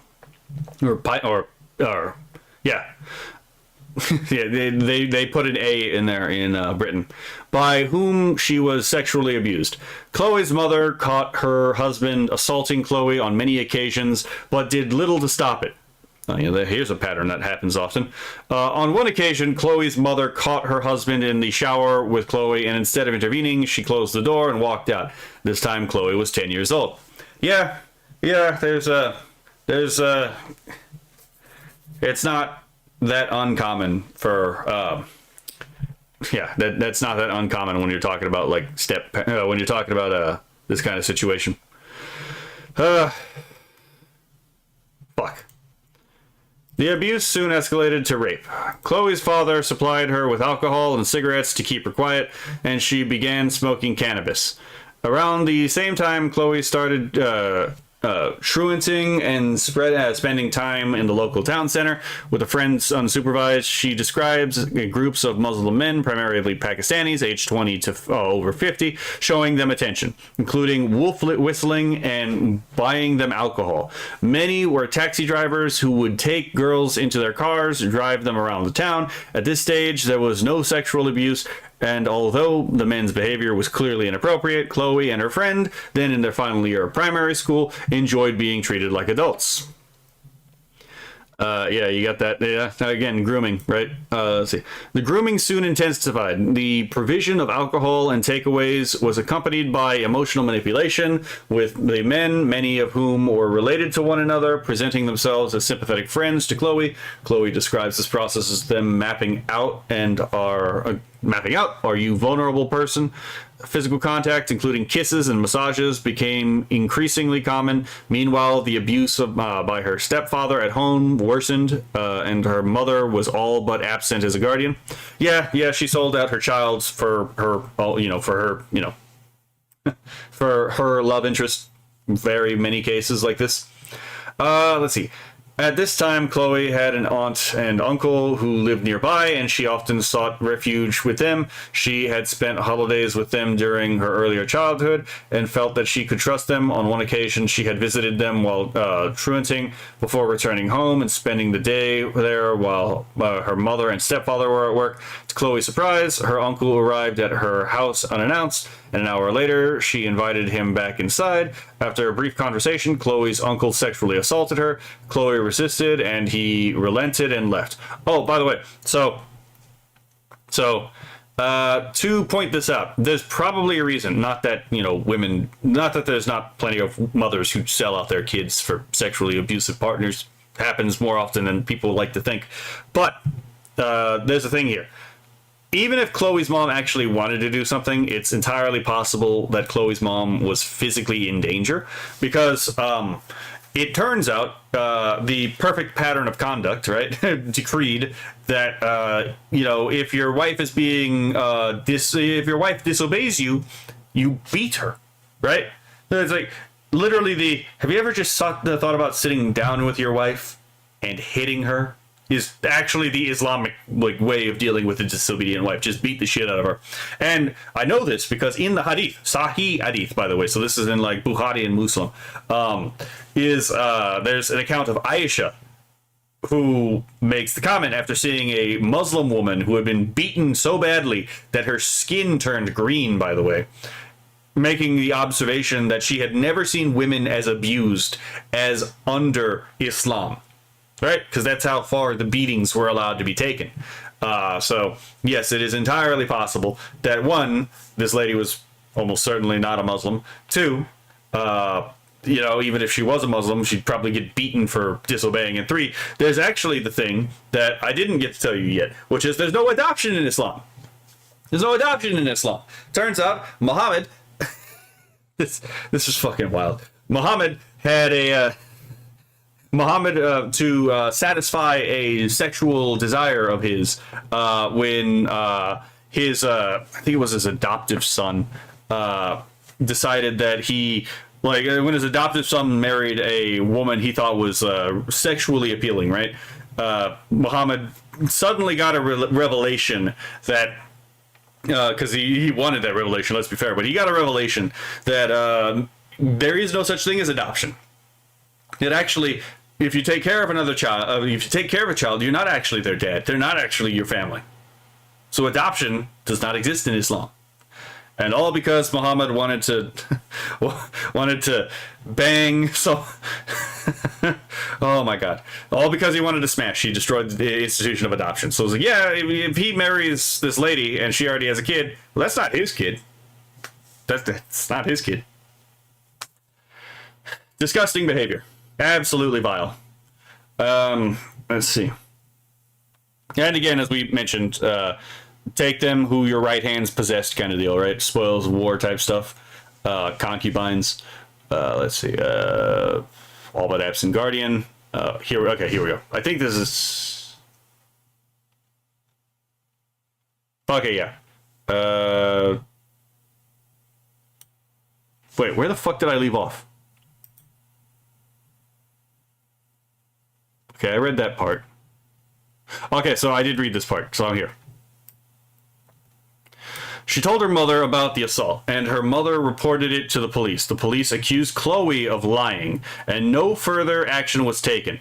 Again, it's the whole thing of like, believe all women up until the women accuse another oppressed class, and they happen to be part of an intersecting oppressor class, right?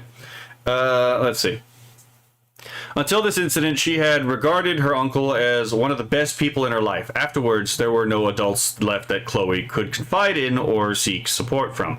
Increasingly isolated, she became more deeply involved with the groups of Muslim men she encountered in the town center. One evening, Chloe's friend suggested that they travel to a nearby town with one of the men where one of the men had a hotel room. They were picked up by the man who was drunk and under the influence of drugs and taken to the hotel. When they arrived, hotel staff saw them but did not intervene. In the room, the girls were given a potent strain of cannabis, which left Chloe, then 11, absolutely smashed. By the way, cannabis for a young mind is very dangerous. Hello, chicken tender. Sorry, you jumped in at an awkward time, right? Let's see. Where was I? Oh yeah, okay. So I was in the cannabis strain. Then 11 absolutely smashed. Chloe's friend was taken into another room by a group of men, and Chloe was groped by the man who remained. Chloe resisted, and he hit her. Yep.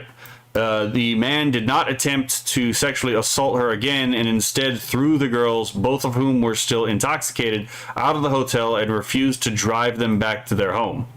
They were forced to walk. It was around midnight. Chloe did not want to go back to her home as she feared her mother would beat her for being out late, so she stayed with her friend. In the early hours of the morning, Chloe was collected from her friend's house by police after her mother reported her missing. Chloe lied to the police and her mother about where she had been. Chloe's mother grounded her for a month, meaning she was stuck at home with her predatory stepfather, a period she described as torture. After the month passed, Chloe arranged to see her friend, who boasted that she had a new boyfriend. Chloe left the house to meet her, and the girls were picked up by the boyfriend, who was in fact a 25-year-old Indian man. What are the odds, again, this man is Muslim? Because there's a large population of Muslims in India. Let's see. Not to say Hindus are perfect, but I'm just saying there is a large population of Muslims in India. Initially, Chloe thought the man was nice, posher than the other men she had met in the town center. He took Chloe and her friend to a shop where he purchased a bottle of vodka before picking up one of his friends and taking the girls to a secluded location. Excuse me. During the journey, the men began pressuring the girls for sex. Chloe refused, stating that she was on her period, but the men replied that it did not matter. Night was falling and when they arrived, and the boyfriend took Chloe's friend out of the car, leaving Chloe alone for the other man. He proceeded to rape her on the back seat. This incident took place in 2003. In 2022, Chloe took the two men to court, but neither were found guilty. Oh, what a shock. Hello, Fushizi. I'll get to y'all after I get through this section, okay? I've been trying to get through the sections, and oh god, this is a long section. Holy fuck. We might be in for a ride. Buckle up, fellas. Let's see. From this moment, Chloe's life spiraled. At 12 years old, she began drinking heavily, smoking large amounts of cannabis, and taking harder drugs, including ecstasy, anything to block it out of her mind. She would drink before school just to get through the day, and her attendance dropped significantly. She and her friend would spend school hours in the town center, walking around until somebody picked them up in a car, somebody bought them alcohol, or somebody gave them drugs. There were times when Chloe would be missing for up to 3 days, during which time she was passed between taxis, drugged, abused, and raped. In every case, the perpetrators were Muslims, primarily Pakistani. So I guess in this case, this answers the question of what religion the Indian man was. On one occasion, Chloe was abducted by an abuser who was driving drunk, and taken to to a graveyard. He gave Chloe, still 12 years old, whiskey before forcing himself on her and raping her. He withdrew before ejaculation and forced the empty whiskey bottle into Chloe's vagina, where it shattered. Chloe admitted herself to A&E, but no questions were asked about how she had sustained such an injury. She was examined, the glass was removed, and she was discharged. Let's see. Chloe was questioned by police due to her absence on a number of occasions. Each time she was asked where she had been, who she had been with, and what she had been doing. She replied that she had been having sex with adult males in the car. Rather than opening an investigation and pursuing her abusers, the police dismissed Chloe as a prostitute. So, yeah, apparently the police don't see an issue with a 12-year-old prostitute. I think the police need to be investigated. They asked her whether she was consenting to sexual activity, and despite Chloe telling them she did not know the definition of the word consent, they reported she had been. So, that's fucking lovely. So, first of all, they're asking a 12-year-old girl if she consented to sexual activity. I thought you couldn't consent to sexual activity at 12 years old. I thought that was a commonly held just assumption around the Western world. I thought we were all on the same page about this. That's not exactly possible because they don't have the rational faculties to make a decision about this, right? But also, correct me if I'm wrong, right? Not to mention, again, physiologically speaking, not fucking ready. But the whole thing is like, again, doesn't even understand what the word consent means, right? It's just fucking ridiculous. If you had written this as like a story, no one would believe you.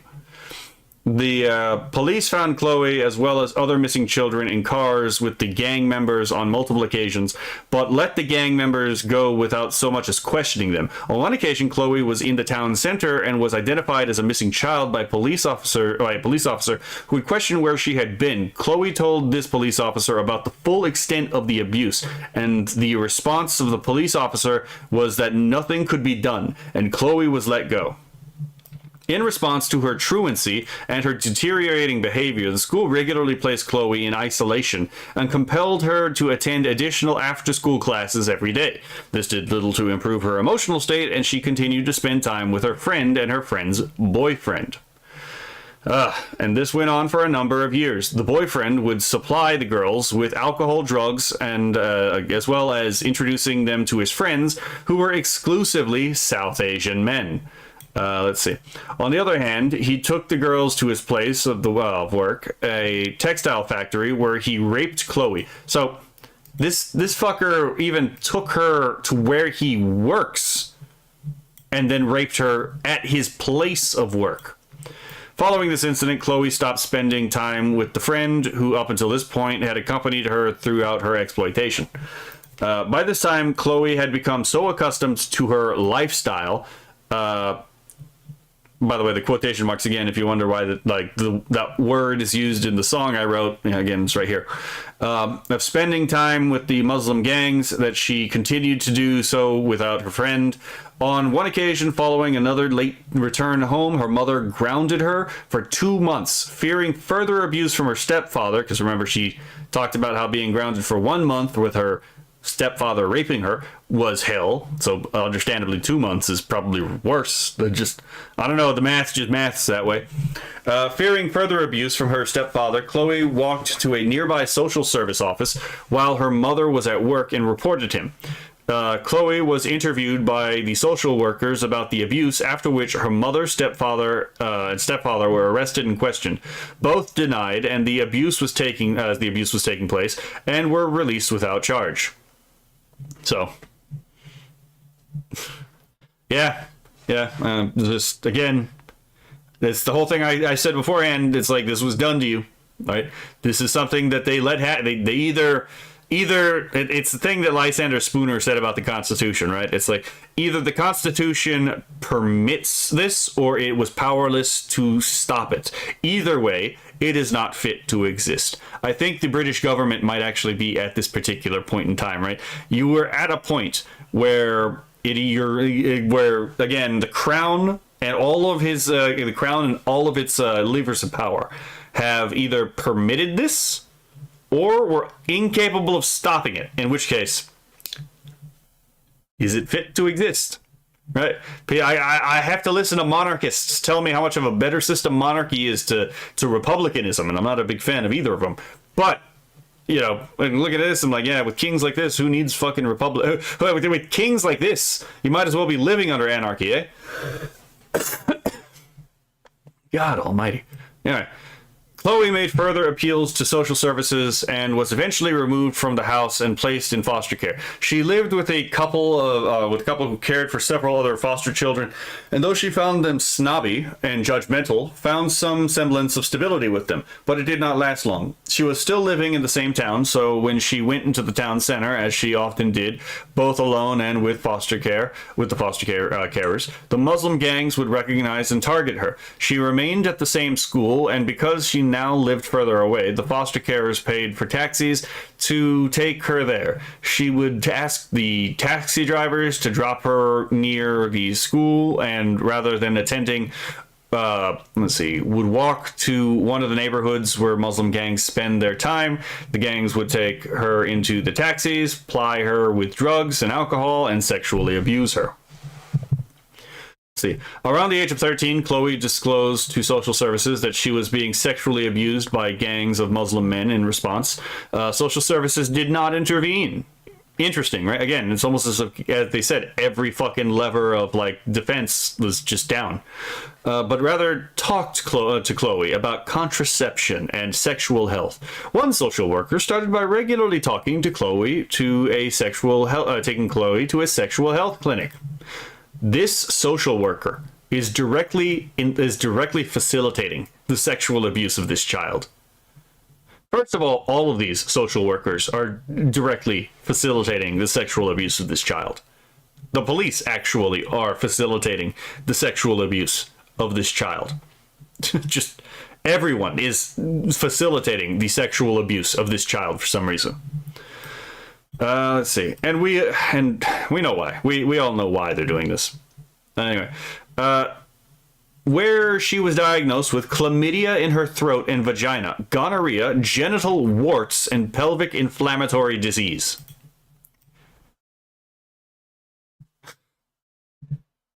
How did the 12-year-old get chlamydia, Mr. Aldine, right? How did the 12-year-old get genital warts, Mr. Abdullah? Just I don't know. It's magic. Sometimes it just happens, apparently, right?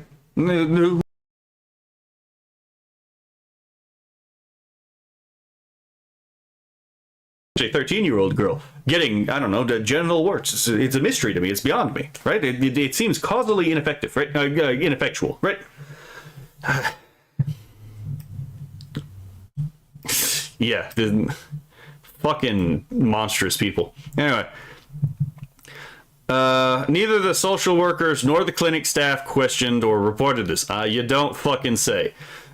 If they had reported this, they wouldn't be giving her advice as to take contraception. Where the fuck was that? They wouldn't be giving her advice to take contraception or taking her to a sexual health clinic. It's just that The police were aware of Chloe's activities, but instead of targeting those responsible for her abuse, they routinely failed to question them, let alone pursue action further. When Chloe was found in cars and houses with them, Chloe was soon moved to a different foster placement with far more protective carer. On one occasion, a gang came up to the foster home searching for Chloe, and the carer fought them in the street to protect her. Absolutely fucking based. I got muted for a couple seconds. Fuck. Can you hear me now? Well, presumably you could hear me now. Oh god, I hope that was actually not. I hope that wasn't muted on the recording. Let's see. But absolutely fucking based. This carer physically fought fucking Pakistani rape gang just to yeah, exactly, right? W you know what? Hold on. It says carer, but you're right. This is almost certainly a dad. This is almost certainly a foster dad. Not even thinking. I didn't even think about that. But you're absolutely right. Almost certainly this is a man who stood up for this girl. Absolutely fucking based. Oh, 07 in the chat for this absolute giga chat, yes. Around the time Chloe turned 14, a social worker approached her about her ongoing sexual exploitation. This was one of the few times this had happened, and Chloe was relieved that her abuse was finally being addressed. However, rather than offering a solution, the social worker instead told Chloe that the products of Emmerdale were looking for a young actress to play a victim of child sexual exploitation, and asked whether she would be interested in auditioning for the role given her experience. Hey, you were raped. You would actually make a good rape actress. What the fuck is this? Who starts a conversation like this? I just sat down. What the fuck is this? Oh my god, this is literally, hey, you were raped, right? Yes. You know what? I have a need for a rape victim in my movie. Would you like to do so? It seems like you have experience with the subject matter. Again, these people are surrounded. There's a lot of monsters in this. I mean, almost every one of these cases, there's a lot of monsters involved with this, right? Look up any like foster care story where the kid is like highly fucking abused, and like there's monsters everywhere involved in the situation, right? She just happens to have a situation where she's just fucking surrounded by monsters, right? I have a sneaking suspicion that particular phrase is going to give me something to read when I actually get to I get back to the chat, right? Over this period, she was trafficked across the length and breadth of Britain. She was taken to the house after house and raped and abused by guy after guy after guy after guy. Quote, by the way, then men who abused her paid money to the gang, which treated her as little more than a commodity, because they view her as property, not as a living thing. She was reported missing. Her photograph was shown on TV. Her abusers were marked on this. You're that girl off TV that's missing. But her whereabouts were never reported to the police. So yeah, Chloe described the cycle of grooming, rape, and drug abuse, and alcohol abuse, and this went on until eventually she was located by the police. When the police found her, she was in a car with a South Asian Muslim man. The man was let go without charge. Remember what they said earlier about her being found in a car, and they wouldn't question the men that she's with? And she was returned to her mother's house. Chloe's relationship with her mother had completely broken down by this point. I fucking wonder why. So she continued to run away, and her psychological state deteriorated further. Following another period of grooming and sexual exploitation by a Muslim gang, Chloe was taken into police custody and transported to a secure unit at a children's home. He described the home as being like a prison. Every aspect of her life was controlled and surveilled, and she was routinely subjected to bodily examinations, including full cavity searches. Chloe found the experience highly traumatic. She remained there for 9 months, by which time she was almost 15. Social services determined that she was well enough to be released. She was placed in foster care not far from where she had been living before. Chloe describes the new carers as a positive, encouraging presence in her life, and in spite of her proximity to the sites of her abuse and exploitation, Chloe found stability and security living with them. She enrolled in a full-time hairdressing and beauty course at a nearby college, and for the the next 2 years, Chloe described her life as fantastic. As Chloe approached her 18th birthday, social services noted that the foster care would soon end. They identified a house for her, and after parting ways with her carer, she moved in and got a retail job to support herself. Despite having little experience taking care of herself, Chloe's life remained generally stable through this period. Eventually, Chloe reestablished contact with a friend who she had been abused with as a young child. She invited her over to her house, and when she arrived, she was accompanied by a group of Muslim men, all of whom remembered Chloe from her past abuse. Immediately, Chloe's life was thrown back into chaos. The men refused to leave, and in Chloe's words, it was no longer my quiet little house. It was their house. Again, this is straight up conquest. It's not yours anymore. It's mine. Right? The Islam teaches take from the disbeliever, right? Because it's rightfully yours. You get to demand the jizya, the extortion tax. Let's see. Not that tax isn't anyway. Let's see. They smashed windows, kicked in doors. They left the house an absolute wreck and sexually abused Chloe. One of the men, a previous abuser, pinned her down, pulled her trousers down, and sat on her face, orally raping her on her own sofa as the rest of the gang watched. Chloe returned to drugs and alcohol to cope.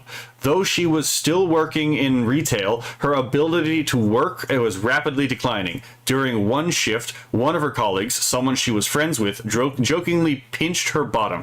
Chloe, traumatized by the years of abuse, punched him in the face in the middle of the shop. She was brought before management and tried to argue her case, but was fired. Left with no income, Chloe spiraled further. The Muslim gang was still occupying her house, and with nowhere else to go and no ability to remove them, she remained there with them. They routinely drugged, abused, and raped, and including with objects including soft drink cans, keys, and a baseball bat. Let's see. Before long, they started to pay her bills to consolidate their presence in her home. On a number of occasions, they brought young children into Chloe's house to abuse them. Chloe recalls a number of occasions when boys under the age of 18 from the Muslim community were pressured and bullied by their older friends and relatives into raping her. So again, this indicates these people didn't want to do this, right? So they got other Muslims who didn't want to engage in rape, and then they harassed them to the point where they just said, fuck it, I'll just do a little bit of raping, right? Which, by the way, it's still monstrous that they agreed to do just a wee bit of raping, right? But still, it's like they had to be coerced because something deep down in them told them that it was wrong, and then they decided to continue doing it. Wait, did we get raided? Wait, did we get raided? Who did we get raided by? Hello, Ovted Fatash. Yeah, you caught me in a bit of a spot, right? We're going through some bad times here. Oh, excuse me. So, okay. Chloe was forced to commit crimes, including insurance fraud and the holding of drugs. On one occasion, she contacted the police to report an assault that was taking place in her house, and when they arrived, Chloe was threatened with arrest rather than the gang members, as the property was registered in her name. Interesting, right? One evening, an associate of the gang from the neighboring town arrived in the house, a notorious sex trafficker. He soon began taking Chloe to bars and nightclubs in the surrounding area. There he would spike her with heroin before handing her over to men who sexually assaulted and raped her. We will see, Rudy. I know where this goes, but you're going to have to endure 3 more pages. Let's see. Chloe became addicted to opiates and her health deteriorated rapidly. She became anorexic, weighed just 5 stone at the age of 18, then used the use of heroin was a method of control by the gang, as it left her with no ability to defend herself physically. Her daily existence became a relentless cycle of rape, exploitation, and violence. Eventually, a social worker visited Chloe and was shocked by both her appearance and the condition in which she was living. Concerned for her welfare, she took Chloe to an addiction clinic where tests revealed an extremely high concentration of opiates in her system. Chloe was prescribed with medication to manage her opioid dependency and gradually weaned herself off the drugs. Let's see. Around this time, Chloe reconnected with a childhood friend, and their friendship soon developed into a romantic relationship. Her boyfriend became aware of the ongoing abuse and, with the help of his father, paid off Chloe's remaining rent and moved her out of her squalid house. Absolutely based move of, again, the boyfriend and the fucking dad here, right? Let's see. Chloe moved in with him, after which she got another job in retail for a short period. Chloe's life was relatively stable, but due to her unresolved trauma, she soon returned to drinking, heavily smoking, cannabis, and gambling, as is often the case. I have seen this before. Okay, let's see. Her workplace was close to her first foster home, and before long she came back into contact with members of the gang that had abused her at the time. The cycle of grooming, exploitation, and abuse soon resumed. Her relationship with her boyfriend broke down, and out of desperation, she reestablished contact with her mother, who had left her predatory husband and soon moved back in with her.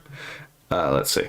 One night, Chloe was out with members of the gang and drinking heavily. Upon her return to her mother's house, her mother reported her to the police. The police arrested Chloe while she was changing into her pajamas, and she was taken to the police station drunk and half naked. She was kept in a cell until 2 a.m. in the following morning.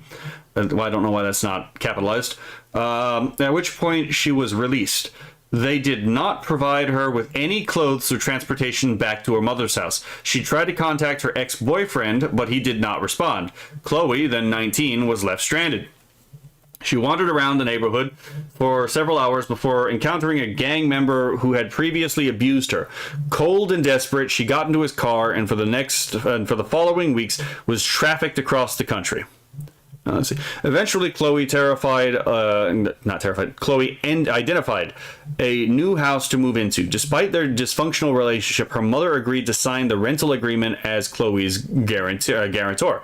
As Chloe, then without income, knew she would not be able to afford rent. After she moved in, she became aware of the fact that she was the only white British person in her neighborhood. Every other resident was South Asian. As a result, the gangs discovered where she was living and once again treated her house as if it was their own. The cycle of abuse continued, and Chloe's emotional state deteriorated significantly. Chloe was taken to hospital after a suicide attempt, and while there, she discovered that she was pregnant. The father of the child, a Pakistani Muslim legal migrant, moved into Chloe's home. Okay, and I'm going to take umbrage here with Jake Monroe, because he pointed out, like, when this part popped up in the thing, right? Yeah, I was gonna point that out later, Philip. But yes, 5 stone is only 70 pounds, so she was fucking emaciated. But I'm gonna take umbrage with Jake Monroe on this part where he did get into the thing where it's like a Pakistani child, and it's like, yes, it is the Pakistani's child, but there's 2 parents to a child. This is also her child, uniquely her child. Right. The child has no moral defect for how it comes into being. You can't exactly do anything about that. Once a child's there, But, yeah, the child's father, yeah, sure, hang him, right? But don't disparage the child who is, just conceived. That is her blood, right? Like, if anything, again, the only blood coursing through the veins of an unborn child is literally the blood of the child and the blood of the mother, right? The only thing that the father supplies to the creation and formation of a child in the womb is DNA. But the actual blood itself is shared between mother and child. So I will take umbrage with Jake Monroe because I am a very strong pro-life to the point of pro-abolition of abortion entirely. But yeah, so anyway, back to the thing. The father of the child, a Pakistani Muslim illegal immigrant, moved into Chloe's home. Chloe was subsequently coerced into converting to Islam, and forced into marriage, both to legitimize the pregnancy in the eyes of her abuser and to assist him in securing a visa. So, yeah, he married her to get a marriage visa to stay in the country. Is it almost over? We have one page left, right? So this and then one more page. Chloe's behavior became tightly controlled. She was forced to wear a hijab, and she was prohibited from looking out the window of her home, and if she was misbehaved in the eyes of her husband, he would beat her black and blue. Something that happened every day. Yes. Remember the words of Aisha, mother of the faithful, girl who was raped at 9 years old by the perfect pattern of conduct, right? Anyway, what did she say? I've never seen women so mistreated as under Islam. Yeah. You can see the fruit of Islam, right? Chloe's child was born with multiple health problems, including a defective kidney, due to the deteriorated condition of Chloe's womb as a result of sexual abuse. Nevertheless, and I'm pretty sure the drugs had something to do with this too, nevertheless, becoming a mother gave Chloe a renewed determination to get her life back on track. She reported the father of her child to the police after he assaulted the child, and he was removed from the property. She stopped taking drugs. She was focused, and for the first time, the gangs left her alone. One evening, she went out with friends who lived across the road. Chloe, now a mother, did not drink heavily, but her friend became heavily intoxicated. A group of Asian men speaking to them and offered to take Chloe and her friend home. Chloe was suspicious of them, but for the sake of her friend, agreed. Instead of taking them home, however, they were taken to a hotel.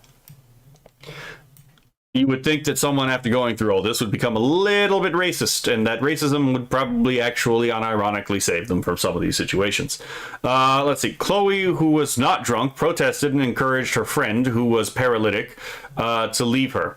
Let's see. Chloe warned her friend about what she suspected was going to happen, but her friend refused to leave. Chloe, thinking of her daughter and seeking to protect herself, reluctantly left without her. The following day, Chloe's friend told Chloe that she had been raped by the men. This incident represented a turning point in Chloe's life. She decided that she needed to leave her hometown for good and get as far away from these Asian men as possible.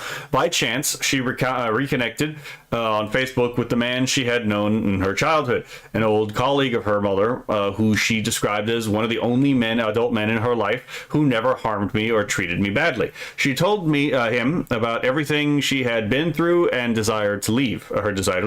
He lived in Scotland, and she was invited to visit him for the weekend, which she did. After returning home, she sought support from Women's Aid, who managed to secure her property in Scotland. With nothing but her daughter and a small bag, she left her hometown, leaving a lifetime of abuse and exploitation behind her, and moved to Scotland, where she resides to this day. Chloe personally knows at least 20 other girls from her area who were predated on by Muslim gangs who abused her. The pattern was always the same: grooming, drugging, trafficking, abuse, rape. Furthermore, Chloe describes as being taken into mosques where the imams would describe non-Muslims as infidels and preach that white women who dressed inappropriately were free game. So yes, again, this is another thing that has been a thing. People have been warning about shit that imams have been saying in mosques for quite a while. So yes, I'm a little annoyed, again, that like everything I said was happening for like 10 years. Granted, I didn't have this channel for 10 years, but I've been saying a lot of this for like 10 years. Turns out to be fucking true, right? Oh, who would have guessed? The people who actually read the fucking Quran and actually like read the Hadith and actually read communist propaganda, to see what it is these people believe, actually understand the Red-Green Alliance, right? Chloe believes that the local police, social services, NHS, and government were fully aware of what was happening. It would be kind of hard not to, considering how much you interacted with them, including the racialized nature of the crimes, but they did not intervene for two reasons: because they could not be bothered with the paperwork, and because they did not want to be seen as racist. There's the magic word, the spell that controls the behavior, right? Chloe blames these bodies and their major push for diversity for her abuse. Chloe says that if I can save just one more child, girl or boy, from going through any of this, I've done my job. Let's see. Inquiry panelist, do you know how many men abused you over the period? That period, if you had to guess? Chloe, hundreds. Hundreds and hundreds and hundreds. Okay, so there you go, Captain Rudy. That part of the Chloe story is over. She does seem to have a happy ending. And again, I take umbrage with Jake Monroe's cover of this particular story because, yes, it was a Pakistani child, but it also seems like this child might have actually been the impetus for her to actually get her life together, right? I'm just saying, it does seem like this child may have actually helped to save Chloe's life. So, yeah, just putting that out there, right? So, yeah, hang the father, but stop disparaging the fucking kid. It gets on my nerves. Let's see. Where were we? Okay. Oh God, this is all the way back. Holy shit. Oh my God. How far back was this? This was really far back. Okay, so I read that part. We read that. Okay. I've gotten as far back as I think I can find. Let's see. Captain Rudy says, oh yeah, Philip says this is rough as fuck. I think this is the last part I read. Captain Rudy says, I've heard of instances where the mother would get used to the beating, so the husband would punish the mother by assaulting the child. Yeah, I mean, that does happen too. Fushizi says, this is not beyond my comprehension, sadly. Yeah, it's not beyond mine either. I was so fucking angry hearing Asman read this, I was banned from his chat. Why were you banned from his chat? All good, figured you'd be going over this soon, and I figured it would be rough, but Jesus. Yeah, it's probably going to get worse. Believe it or not, this is not also the worst thing I've read so far. I haven't read most of these stories, but I have heard worse stories. Not to minimize how bad this is. This is bad, but I'm just saying. I was like, bad things happen in the world. Fushizi says, legit, I was screaming actionable threats at my computer listening to Asman read this. Yeah. Oh dear, here comes the anger again. Yeah, fair enough. Walk it off, big guy. Yep. Got it, we're good. Don't blame you. Makes most people sick to their stomach. It does. Let's see. This is legit making me want to relapse onto hard drugs, but fuck that. Yeah, don't do that. Don't. There's a fucking Markiplier joke of, I'm going to have to turn to hard drugs after this. My life can't get any worse. No, your life can get way worse. Don't do the hard drugs. Check their hard drives. Yeah. Let's see. Reminds me of when Hassan said old enough to count, old enough to... While Hassan was probably joking about that, at the same time, it does not look good. Hello, Ham the Third. Man, oh man, have I seen this being read by someone else on Nux's channel? Horrifying. Yep. Let's see. Chicken tender. Excuse me. Fair, but we should all run for government and let's see. Nuke the Middle East.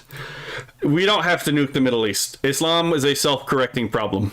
Let's see. Check them and all that let this happen should be fired and told to face the wall. Yeah, I support the prosecution Nuremberg style of everyone involved in these situations. Let's see. True Chippy would feel it.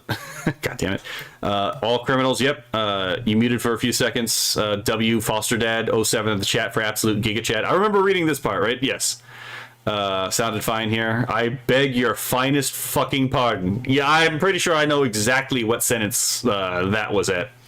They're not monsters, they're wolves disguised as sheep. The two are not mutually exclusive. Monsters, nukes, just nukes. Why would the friend even bring the men with? This is actually a rather common thing with a lot of these grooming gangs, which is you get the victims to bring other people into the fold. So basically you make sure you make the victims, you give the victims a little bit of power, hierarchically speaking, by getting them to bring newbies into the abuse, which I still think I am of the opinion that people who do that should be prosecuted, but but I've been told that maybe not because of like psychological reasons, but I'm like, We don't give psychological passes for any of this other shit. Why are we giving it for this? All right, but, you know, I digress. Let's see. Because she was required to or wanted to, not because... Oh, yeah. Sorry, Cosmic's reading the 216-page report on the gangs of London. Yep, please tell me Chloe will have a happy ending. Well, yeah, it looks like she relatively has one. To find out yourself, I'm not spoiled. God damn it. Sadly, I don't think so. I haven't read it, but what I've heard so for, yeah, I doubt. Seems like she's fine right now, right? She could always fuck it up later. I've seen that happen, right? People get all the help they need, and then they still fuck it up somehow. Dude, you don't understand. I've been a photographic processor for a brain. I'm picturing everything that's going on. It's a big read. Let's see. Well, that sucks, but you're going to suffer. Is it almost over? If it wasn't for the child, she probably would never have left. Exactly. That's my fucking point, right? It's like that entire thing. I was kind of just like, I love Jason Monroe. I understand he's a lot more passionate and emotional. That one section did really piss me off, though. Because, again, as you said, if it wasn't for the child, she probably would never have left. Just, starts playing Yeah and by Holy Ball, right? Last message you read was my bomb joke. Yes, I just figured that out. Fiona is a different girl. Hello, Kura. The fucking CIA leaflet. That's actually really cute. I thought you weren't going through all the document. No, I said I'm not going to go through all the document today. I'm going to go through all the document over several ones, but we're only like 31 pages. We're only 31 pages in. I had tears in my eyes listening to this. That's entirely fair. Yeah, I can understand it. Oh, you were looking at chat. Sorry, ignore my last comment. That's fair. Philip says Epstein. Yeah, remember when Asmongold said there's a reason why there doesn't need to be a Muslim Epstein. Their entire fucking marriage registry is one. Right? You remember when he said that? Yeah, it's almost as if a culture that already normalizes having sex with 9-year-olds when you marry them doesn't really need an Epstein. It's almost as if, again, a culture that teaches that, you take what your right hands possess of the women that you, capture, doesn't exactly need an Epstein. All right, what happened to the young girls that were caught, Yazidi women who were captured by ISIS? What happened to the young Christian women that were captured by, Boko Haram, and ISIS, right? Just how often that this happens, right? Just really activates the almonds, doesn't it? When I asked why, Rudy says, when I asked why the friend brought them in, I was referring to the instance where Chloe invited her friend over as an adult and the friend brought the men with. You know why they brought the men with. You were very well aware of why they brought the men with. But let's see. Or if you're not, think about it for a little bit, and I think you'll figure it out, right? It's yeah. Again, this kind of stuff happens. Fushizi says because she didn't have a choice, the Muslim men told her not to tell Chloe. They told her to bring them. Yep, wood chipper, feet first, slowest setting. Personally, I'd prefer slave labor. Like first, chain them to the wall for like 6 months. Make sure their muscles waste away so they can't hurt anyone, and then force them into factory labor. Let's see. Ham the Third says, who was that actor, writer, director that married his young daughter or something? The adoptive daughter? Was that Woody Allen? I don't know. Given the chance, I would make sure every single person involved died a long, slow, painful death. Yeah, I mean, understandable. Middle East was emptied of Christians. Largely, yeah. I mean, there's always been Christian populations in the Middle East in any of these countries, but they've always been treated as dhimmis. And it was the abuse of the Christians that largely led to them leaving Christianity. It does turn out you can torture Christians to the point where they just decide it's not worth being Christian a lot of the time. Not everyone, but there's a large contingent of them that's the case. Okay, so this is a short one. The next few ones seem to be short. So we'll get through the next few short ones, and then I will probably have to end the stream and pick this up on tomorrow and the day after. But I'm definitely going to do other stuff other than just read this, because I know this is We need a little bit of levity here too, right? Godless heathens, they should die from the pain they, as a religion, have inflicted on others. I'm more of a reconciliation kind of person. I'd rather convert Iran than nuke it, to be perfectly honest.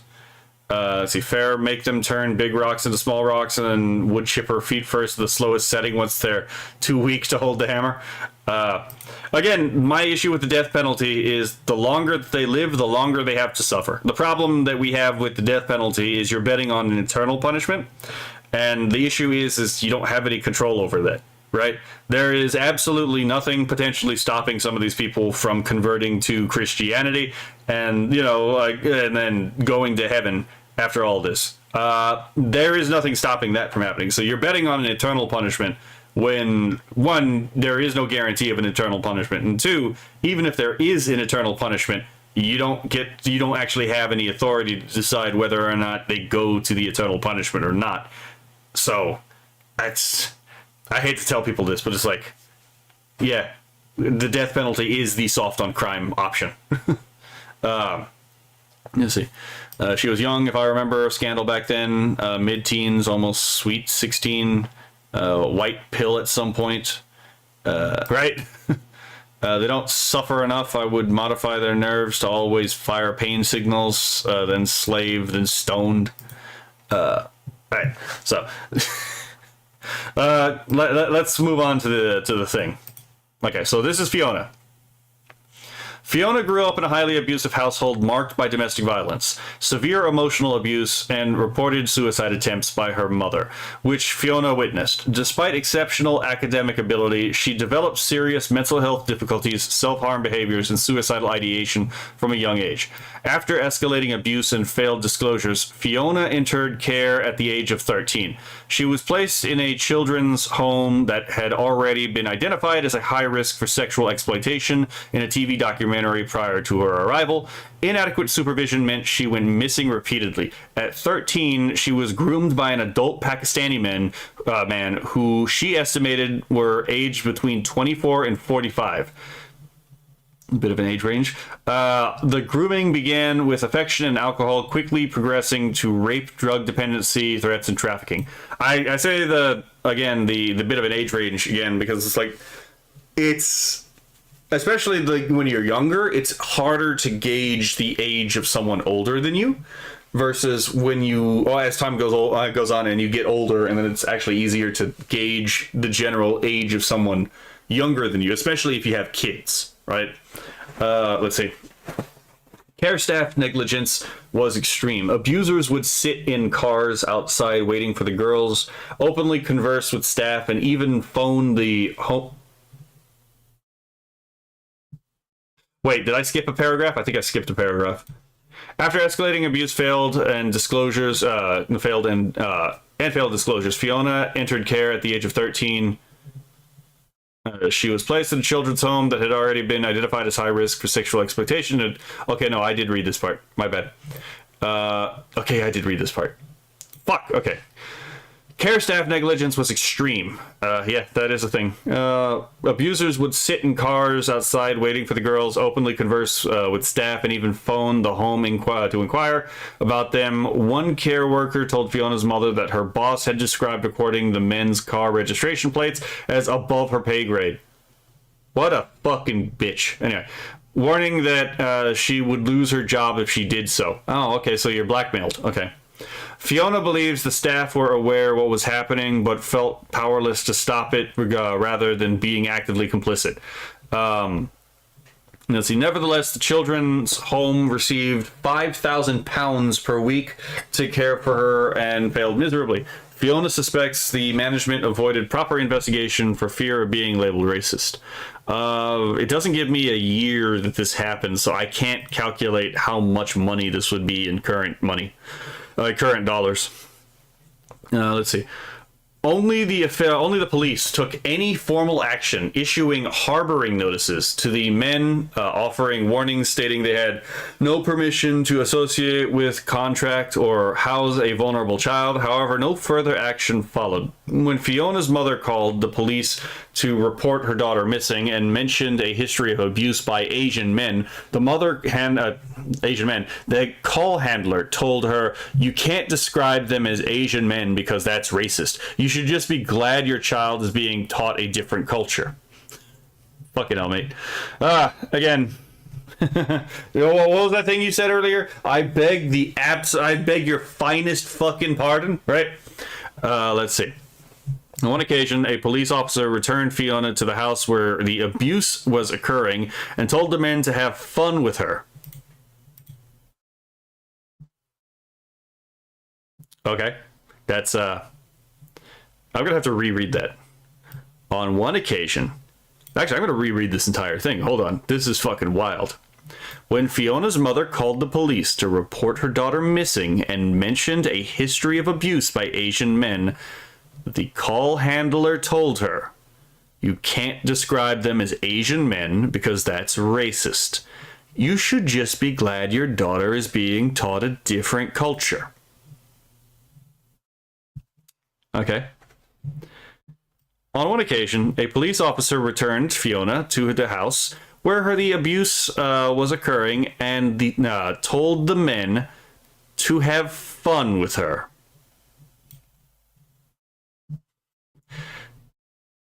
Yeah, I know, Fushigi. I am definitely at that stage right now too, because it's like, oh, you're fucking in on this. You're absolutely in on this, right? Who the fuck would just, if you can't convince me that that officer is not in on that. He literally tells them, have fun with her. You can't say it. I'll say it. I have a sneaking suspicion this is probably one of those officers who probably should be hanged at the Nuremberg trial. That should be taken, right? Just say it. I know it's probably not the wisest thing for me to say, but I will at least say that. On another occasion, police instructed the abusers that if they could persuade Fiona to sign herself out of care, the police would stop bothering them. The gang then tried to convince her to do so, intending to traffic her to Kashmir. To Kashmir. Oh, so she was going to be sent to Pakistan. Hold on. Hold on.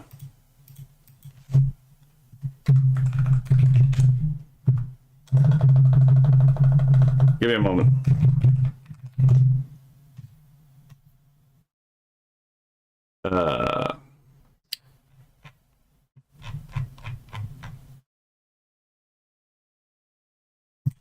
Hold on, I forgot. It's Kashmir and there we go. I'm pretty sure. Oh no, that's not it.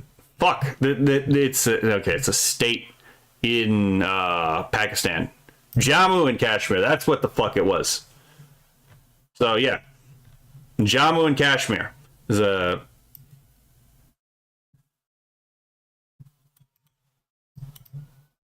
I forgot they had a union territory, but yeah, it's right here. It's disputed between India and Pakistan. Last I checked. Let's see. But yeah. So it's the furthest north east part of Pakistan and the northwestern part of India, depending on who actually gets the fucking rights to that place. I don't know. The territorial disputes. So yeah, remember when I was talking about like women being trafficked to be married overseas or like as sex slaves overseas? Yeah, this one was going to be trafficked to Pakistan. She was only prevented from leaving the country because she did not have a passport.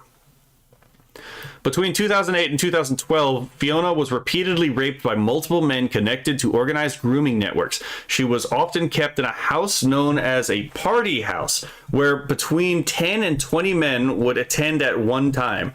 On one occasion, she was encouraged to bring her friends because the owner had relatives visiting from Birmingham to celebrate Eid. And Eid, by the way, is a holiday in Islam. And expected girls to be there. No, and expected girls to be there, right? I wonder why they expected girls to be there, right?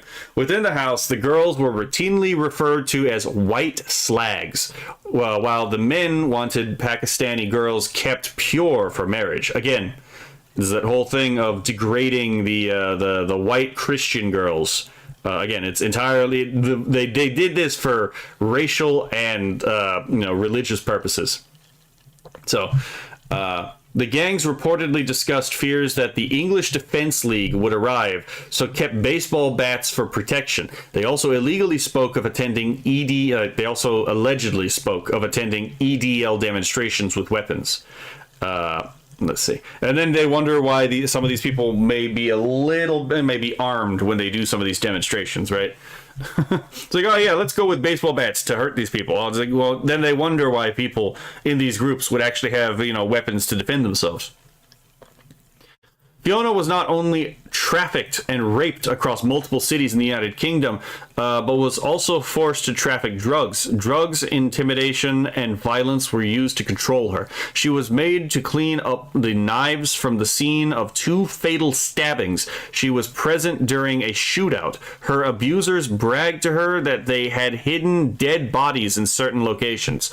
A few days later, Fiona recalls the news reporting on a body being recovered in the same location that her abuser had disclosed to her. As a result, threats of violence carried enormous weight.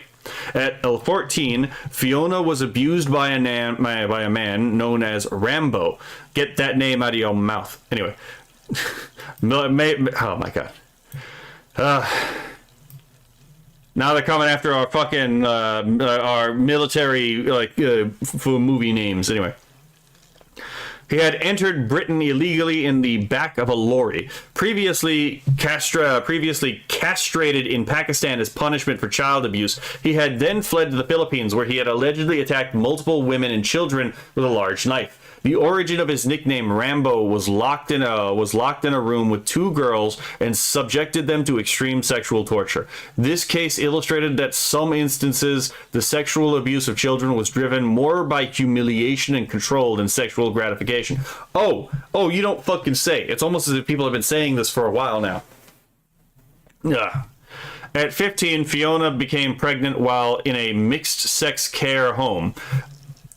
God damn it. Her son was later removed and adopted due to ongoing exploitation risks, yet Fiona herself was left in the same dangerous environment. The abuse continued into her adulthood. It only stopped when she turned 18, leaving her with profound physical and psychological trauma, including PTSD, substance dependency, and long-term health damage. Fiona states that the greatest harm came not only from the abusers, but from the institutional disbelief, neglect, and punishment that actively enabled the ongoing exploitation. In total, she estimates she was abused by between 50 and 100 men. Of those, only 2 were not Pakistani. I may not be a statistician by training, right? But I think that might be indicative of something. All right. So, Fiona, I was beaten regularly. I was drugged, filmed being raped, and the footage was distributed. I sustained broken bones, facial injuries, and severe trauma. I was subjected to racial abuse in the community and blamed my families of the perpetrators. So again, the families knew about this. It's not just the people who did this. The families of the people who did this knew about this. I'm of the opinion that, like, if you there's actually a rule in United States law, by the way, that, and this is never enforced, but I think it should be enforced, that if you are harboring an illegal and they go on to commit a felony, you can be charged with the felony that illegal is committed, especially if it results in the death of someone. Right? And that can include up to capital punishment. And I think if we actually enforce this in the United States, like if you're harboring illegals and then an illegal goes out to kill someone and they get subject to capital punishment, you could potentially be subject to capital punishment. I think that would change a lot of people's harboring of illegal immigrants really fucking quickly, especially if you apply that to things like employers and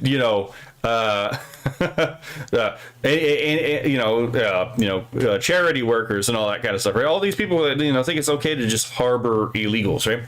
I think they might need something like this too, right? If you facilitate a crime like this, maybe you should be hanged as well. All right, let me check the thing. Okay. Oh, this one was at least short, so. Okay, here we go. Strap in. This one is fucking rough. Okay, fair enough.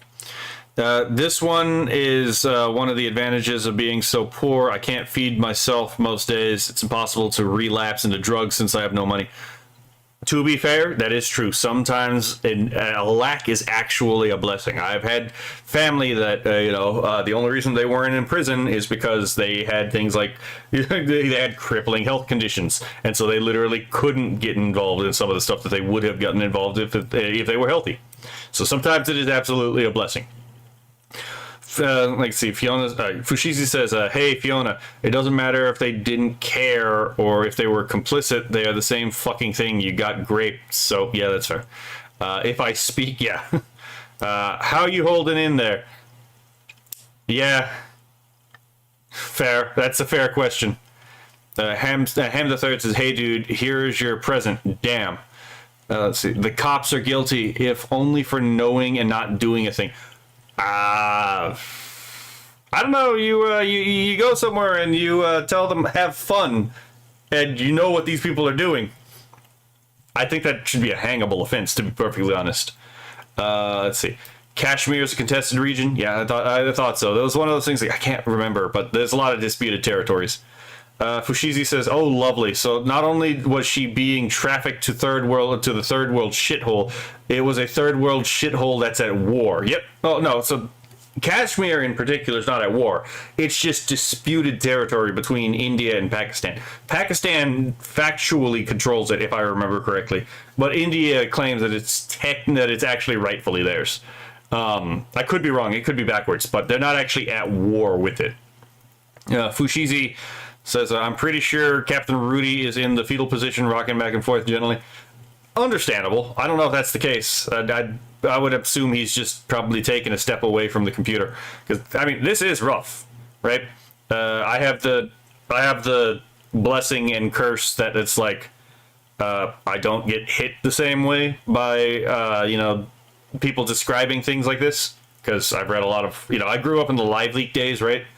And I've also read accounts of things like from other countries and like wartime and all that stuff, so I'm used to reading things about like people being absolutely fucking what would you say, not mogged, but you know what I mean, right? I have been somewhat acclimated to this level of description. So let's see.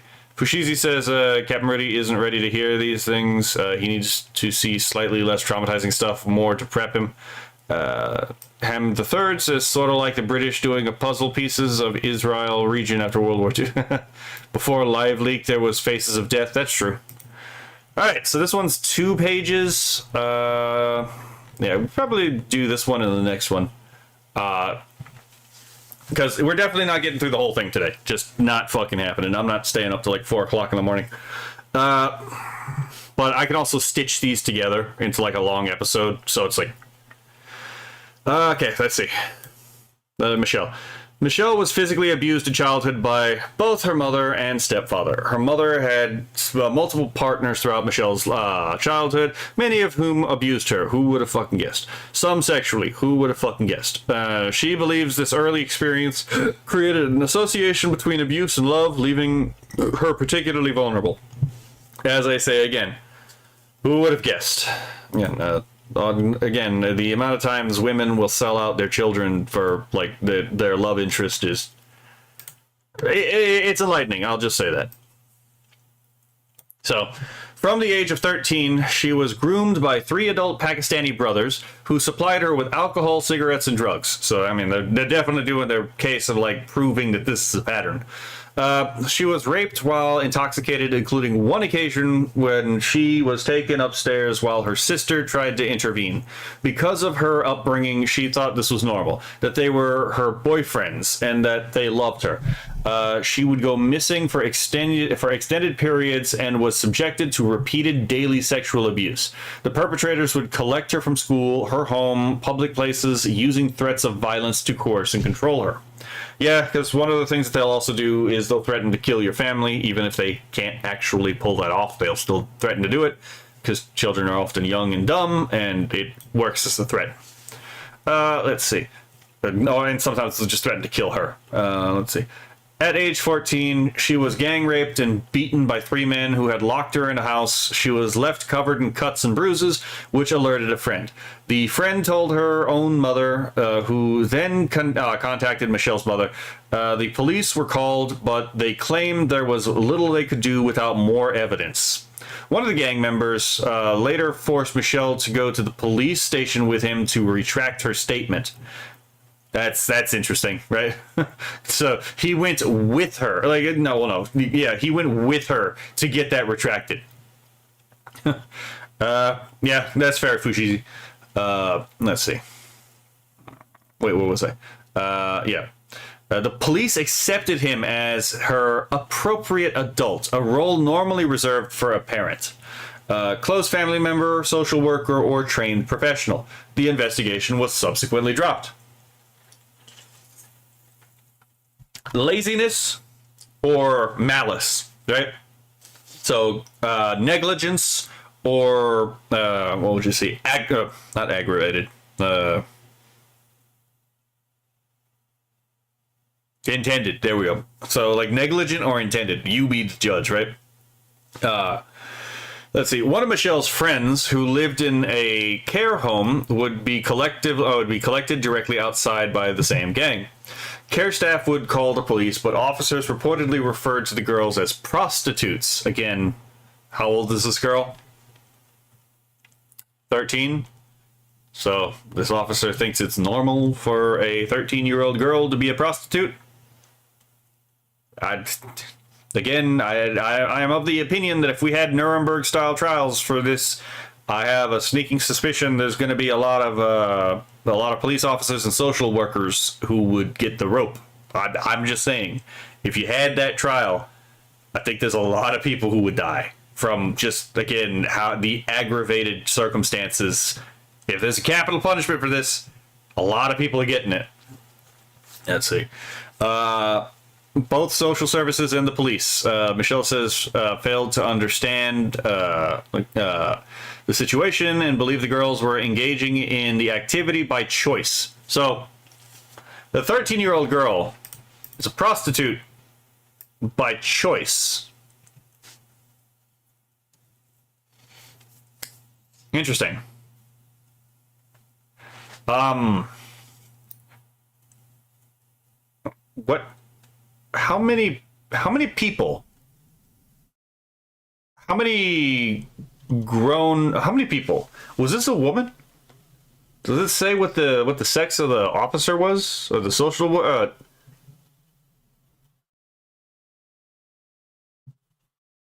Okay, so it's officers. So there's almost certainly men involved in this.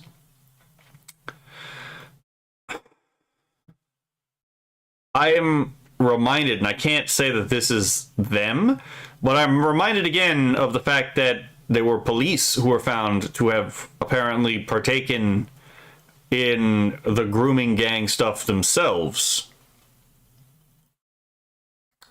And I'm wondering how many people outside of people who would do that would consider the idea that a 13-year-old girl would be a prostitute by choice. I don't know. I mean, I understand I'm insinuating something really severe, but I'm having a hard time thinking about like how you would come to this conclusion if like outside of that. I don't know. I'm just thinking out loud. Let's see. As a result, little was done to intervene. You don't fucking say, right? When she was abducted and went missing, no one came looking for her. A social worker once told her that at age 14, she would be allowed to live with a 30-year-old boyfriend, as long as they did not share a room.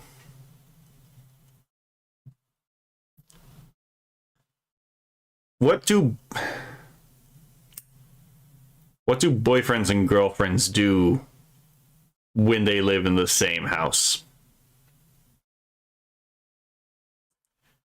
There does come a point where stupidity is no longer what's the thing I had to explain about Hanlon's razor? Oh, this wasn't in a stream, but this was in a Discord call I had with someone. There comes a point where it's like Hanlon's razor isn't meant to be like reduced to an absurdity. There is the understanding that yes, there does come a point where it is no longer reasonable to assume ignorance, and you can therefore assume malice, right? So I think we've gotten into the point where we're no longer assuming innocent ignorance because malice makes more sense of the situation. Okay. Michelle was raped in bin sheds, that's disgusting, threatened with a knife, and forced into sex with multiple men men waiting in cars. She was drugged, beaten, burned with cigarettes, locked in rooms, and passed between men. An amusement arcade was used as a front for drug dealing and the sexual exploitation of children. She became pregnant 4 times as a child as a result of rape, leading to miscarriages, 1 abortion, and 1 surviving child. Of her abusers, she states 98% of them were Pakistani Muslims. If not, they were Iraqi Muslims or Kurdish. What's the main religion of the Kurds? Gonna let that let you sit on that one. Let you sit on that one for a moment, right? So, I needed that drink. I am drinking soda, not beer. Anyway, so Michelle believes that these gangs have remained untouchable because authorities feared being labeled racist. Again, it's the magic word. It gets the British man to back off, right? It's literally the scene from Free Rein, right? It's like why do you say that word, right? It's the whole because it keeps you from killing us, right? Because it keeps you from detaining us is basically how this functions. So. She describes an extensive network of abusers operating across the entire country, calling it industrial in scale. It functions as a large central network with smaller connected groups in specific localities. Michelle claims she was raped by between 600 and 700 different men over the course of 3 years. She now lives with severe PTSD and lifelong trauma, describing both her adult and her future as destroyed. Both her childhood and her future destroyed. To put this into perspective, Chloe's story has a better outcome than this. Okay. I think this one has 2. Okay, yeah. So this one will be the last one we read for today. Let's see. Yeah, so sorry about all this, but I do think that this is important things to pay attention to. Unlike the Epstein files, which are so massive and so a lot of them are just, let's be fair, literally nothing. It is literally just communications between people that don't actually have any bearing. There's too much to sift through, right? And better people than me as investigators are sifting through that. This is literally all presented right here. And I have some background information on some of these subjects, right? So it's like, might as well read it. Okay, before we get this part, let me catch back up with chat. Okay.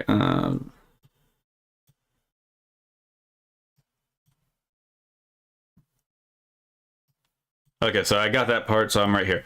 Fushizi says active malice. I would agree. Ham the Third says we are the police. See, we have nice shiny badges and a lovely desk. Law enforcement? What's that? And replaced by whom? Well, presumably, if you get rid of the bad cops, that frees up the position for people who might actually be better at their job for it, right? there does come a point. There does come a point where the entire system just needs to be burned down because of what it is, right? You can't exactly justify a system that's like structured on the sacrifice of children. That's kind of the entire point of the ones who walk away from Omelas. Which, if anyone here has ever never read Ones Who Walk Away from Omelas, I would suggest giving the book a read. I think it would be quite enlightening considering the whole Epstein file. And again, this is way worse than the Epstein files were. Good Lord, man. This is just much, much higher degree of scale. So, inquiry panelist, what would you say the main issue was, Michelle? I think that they cared much about, I don't think they cared much about us. They didn't want to open that can of worms because it's a religion thing. I'd probably say 98% of them were Pakistani Muslims. If not, they were Iraqi or Kurdish. Oh, I kind of wish that was a second one. All right. One of your comments didn't make it. Yeah, I can't see it on my end. Like, if it didn't make it through, I can't see it either. Okay, last one for today, and we will only be, what is it, 40? Yeah, we'll be 40 pages in. Okay, this is gonna be an adventure. Oh my god. Ham the Third says files more like Epstein rumors and no investigation, right? Okay, Whitney said, let's see. Whitney grew up in a vulnerable household. Her mother suffered from severe mental health issues, and her father was absent from her life. She was first groomed and sexually abused at the age of 15 by two adult Pakistani brothers. One of the brothers, Whitney recalls, acted as a boyfriend figure. Both brothers would regularly take her to a flat in Birmingham, simply supply her with alcohol, and in her words, she would have sex with them. The interaction with Whitney soon turned to violent. They began beating her and on one occasion held a hot iron to her face. Like Islam, again, Muslim cultures have that whole issue with acid attacks, right? So the disfiguring is intentional. It's meant to humiliate and dishonor you. Whitney recalls that the brothers stopped contacting her after they arrived at her house to collect her and found all of her uncles sitting on the wall outside. Yep. That's exactly what's needed. Literally you best keep on moving, boy, right? After that incident, they never came back. She cannot remember exactly how or why her uncles were there, but she believes her mother had asked them to intervene. Fucking based uncles, by the way. Many years later, Whitney's daughter began self-harming at the age of 11 and attempted suicide. Her phone contained sexually explicit messages. Whitney's daughter told her there was a sex room at the school run by older boys. That's concerning. Deeply concerned for her daughter, Whitney contacted social services. They offered little support beyond talking through the problem. In one instance, social services accidentally sent her 6 other children's case files instead of her daughter's, which left her deeply distrustful of their ability to help. Also, isn't that literally a privacy violation in the United Kingdom? If she's getting like the if she's getting the files of someone else's case that she's not related to, isn't that like a security hazard? These people are literally just not doing their job. What the fuck are they getting paid for? Let's see.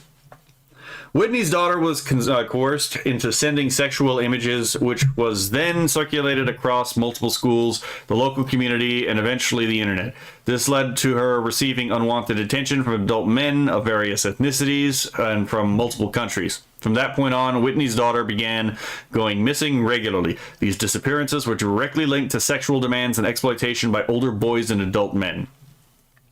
She was threatened with violence if she contacted the police, sometimes returned home with items of clothing missing, which again is a humiliation tactic, by the way. Whitney repeatedly reported her concerns to the police and social services, clearly stating that she believed her daughter was being sexually exploited. Police responses were often delayed, statements were not taken, investigations were closed without further action, social services refused to relocate the family, downgraded the risk level, and eventually closed the case despite ongoing exploitation. Again, negligence or malice? I'm leaning to malice, actually. Because again, choosing not to act is different from being too incompetent to act. So I would definitely say this is malice. Whitney herself was blamed, and her own past was used to undermine her credibility as a parent. Her family received repeated threats, including warnings that their house would be burned down, faces would be slashed, machetes would be used. Later, Whitney discovered that her daughter had been placed on the National Referral Mechanism, which is a trafficking victim, without her being informed. The NRM is the UK's official framework for identifying, referring, and supporting victims of human trafficking and modern slavery, and serves as a recognition by a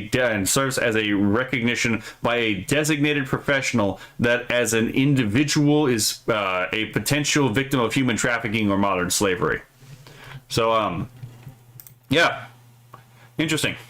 So how did her daughter get on the registry of human trafficking victims? Interesting. Interesting, right? I don't know. It just sounds like, considering everything else going on here, I don't think the police actually investigated any of this. Someone probably just called it in for her, called it in against her, and got the name on there. That's what it sounds like to me. Whitney, my daughter told me after a while that there was a sex room at the school. I told the school about it, but they completely shut it down and said she was lying. The rape gang inquiry. Okay. So, again, it is 11 o'clock, and we are on page 41. Hold on, actually, if it goes to page, if this is like, if this stops at 50, this might actually be... No, I'll pick this up tomorrow. So that's so that's part one of the rape gang inquiry. So we made it 41 pages in. So well, I will continue this tomorrow, and we will continue this until we finish it. But I will also make sure that we will look at other stuff too, because we can't possibly be all on all the time with this thing, right? It's just, I understand this is soul crushing for a lot of people, to be perfectly honest. Let's see. Let me catch up with the chat. Fushigi says, "Oh Jesus, this one is going to fucking destroy Rudy." If you're actually still then strap in. That's fair. Okay, so that'll be it for the first 40 pages of the rape gang inquiry. I don't know why I'm recording this part in the video, because I'm just going to stitch it together with the rest of it when I finally get it all done.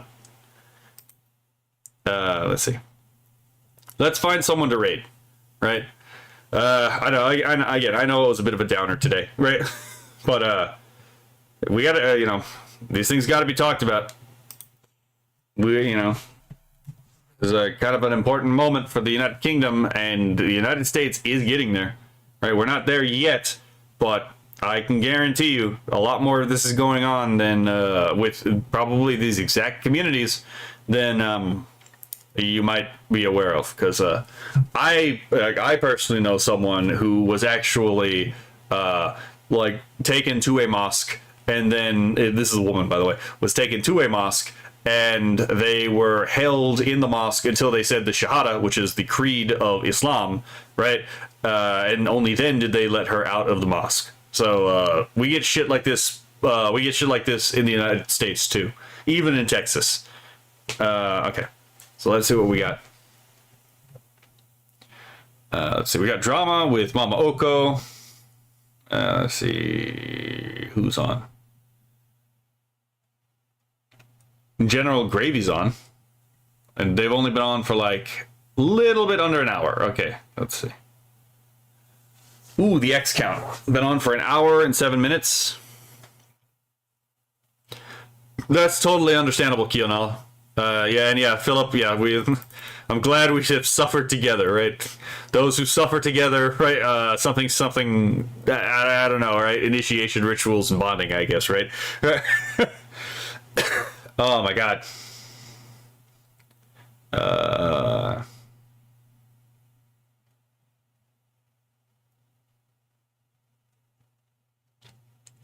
Ando as Annoyed is on. I don't think I've rated this guy yet. So, let's try this, eh? I will... Hold on. I will put the link in the chat. Hold on. Because he has a YouTube and a, what is it, a Twitch channel. So, Ando is Annoyed. Okay. Recognizing the patterns.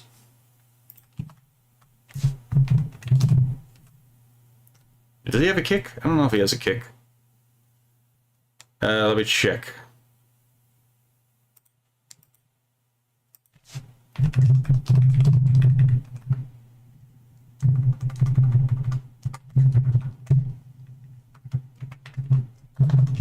Okay. I can hear the clacking of my own keyboard now, right? It doesn't look like there's a kick.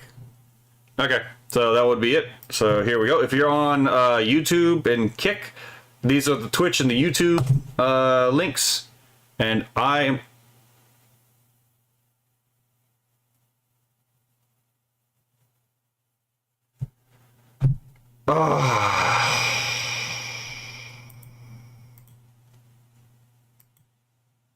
Oh shit, okay. Okay, that's fucking annoying.